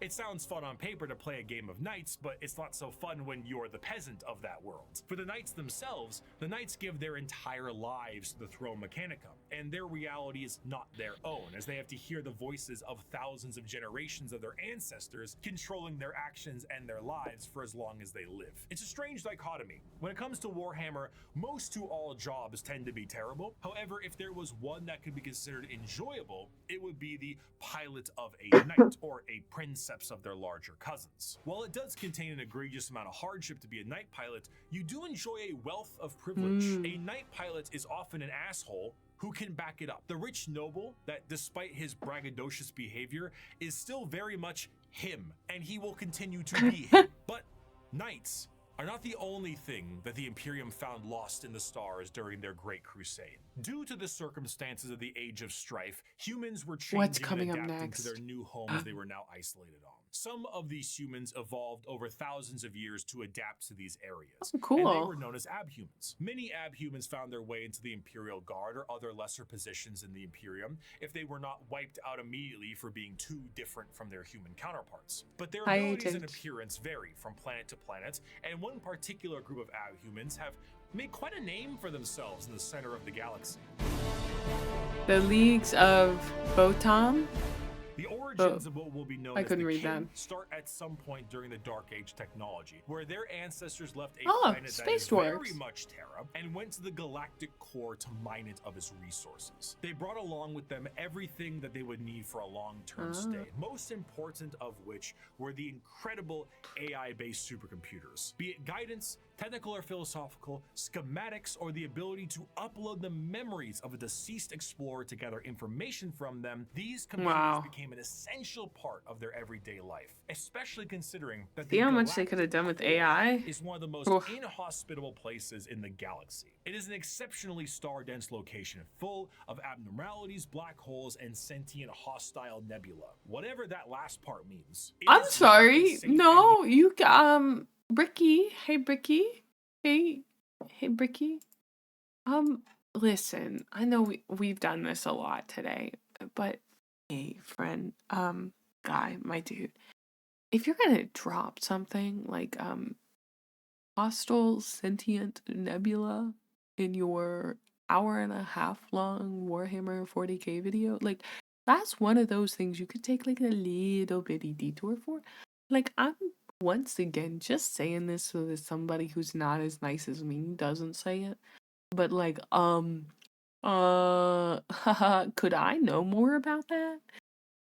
What if you like hit me up and told me more about these scary sentient hostile nebulas, huh? What do you think about that? Does that sound pretty good? I told you this bit's never not funny to me.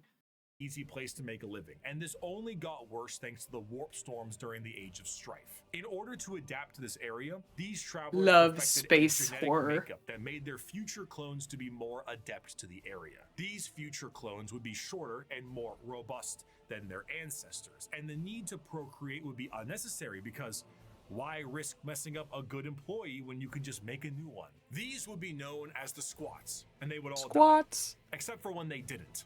and now Oh. they are known by a different name. Most void-faring races have at least one cautionary tale of foolish explorers vanishing amidst its blazing stellar nurseries and strange anomalies. Yet for the leagues of Voton, the galactic Voton. core has been home now for millennia.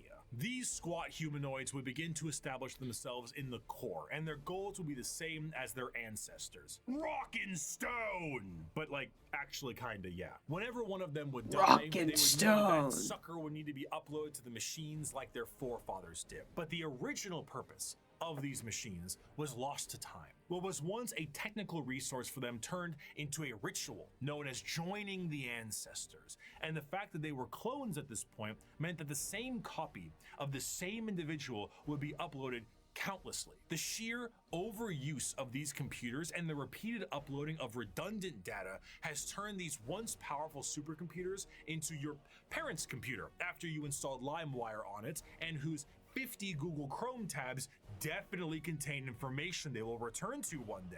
So much corruption that these computers I got began called to out. develop and make use of a personality of their own. These would be known as the It's my favorite NCIS scene. dwarf-like abhuman of humanity would revere them. The Votons still operate to this day, but the volume of corruption have made anything outside of their very basic functions highly unpredictable. They may not answer a question for centuries at a time, and if they do provide an answer or data, it has become so corrupted and so incongruent that it takes a literal Is this friend wizard computer? to comprehend it. The kin, much like the dwarves of fantasy, exist nowadays as a mercantile species that constantly work to mine and manufacture. However, their capitalistic desires are dangerous. The biggest crimes a kin can face are being lazy, unproductive, and breaking a contract. Stellar conflicts have broken out over hundreds of years due to the breaking of a deal. So if you signed a contract with a kin, you best stick to it. Because of this, the kin have been known to interact with other species in a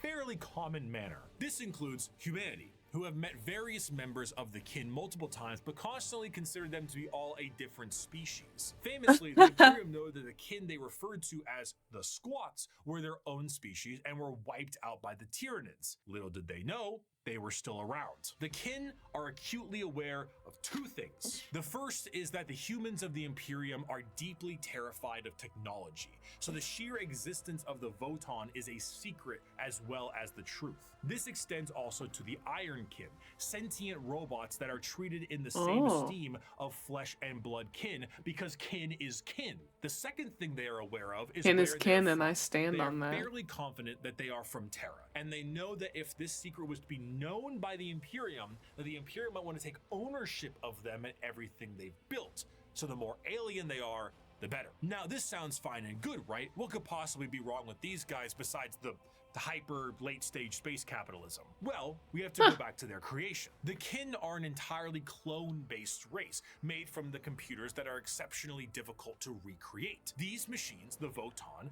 are becoming more and more unpredictable and derelict. If anything were to happen to these machines, it would be a twofold ending of the kin.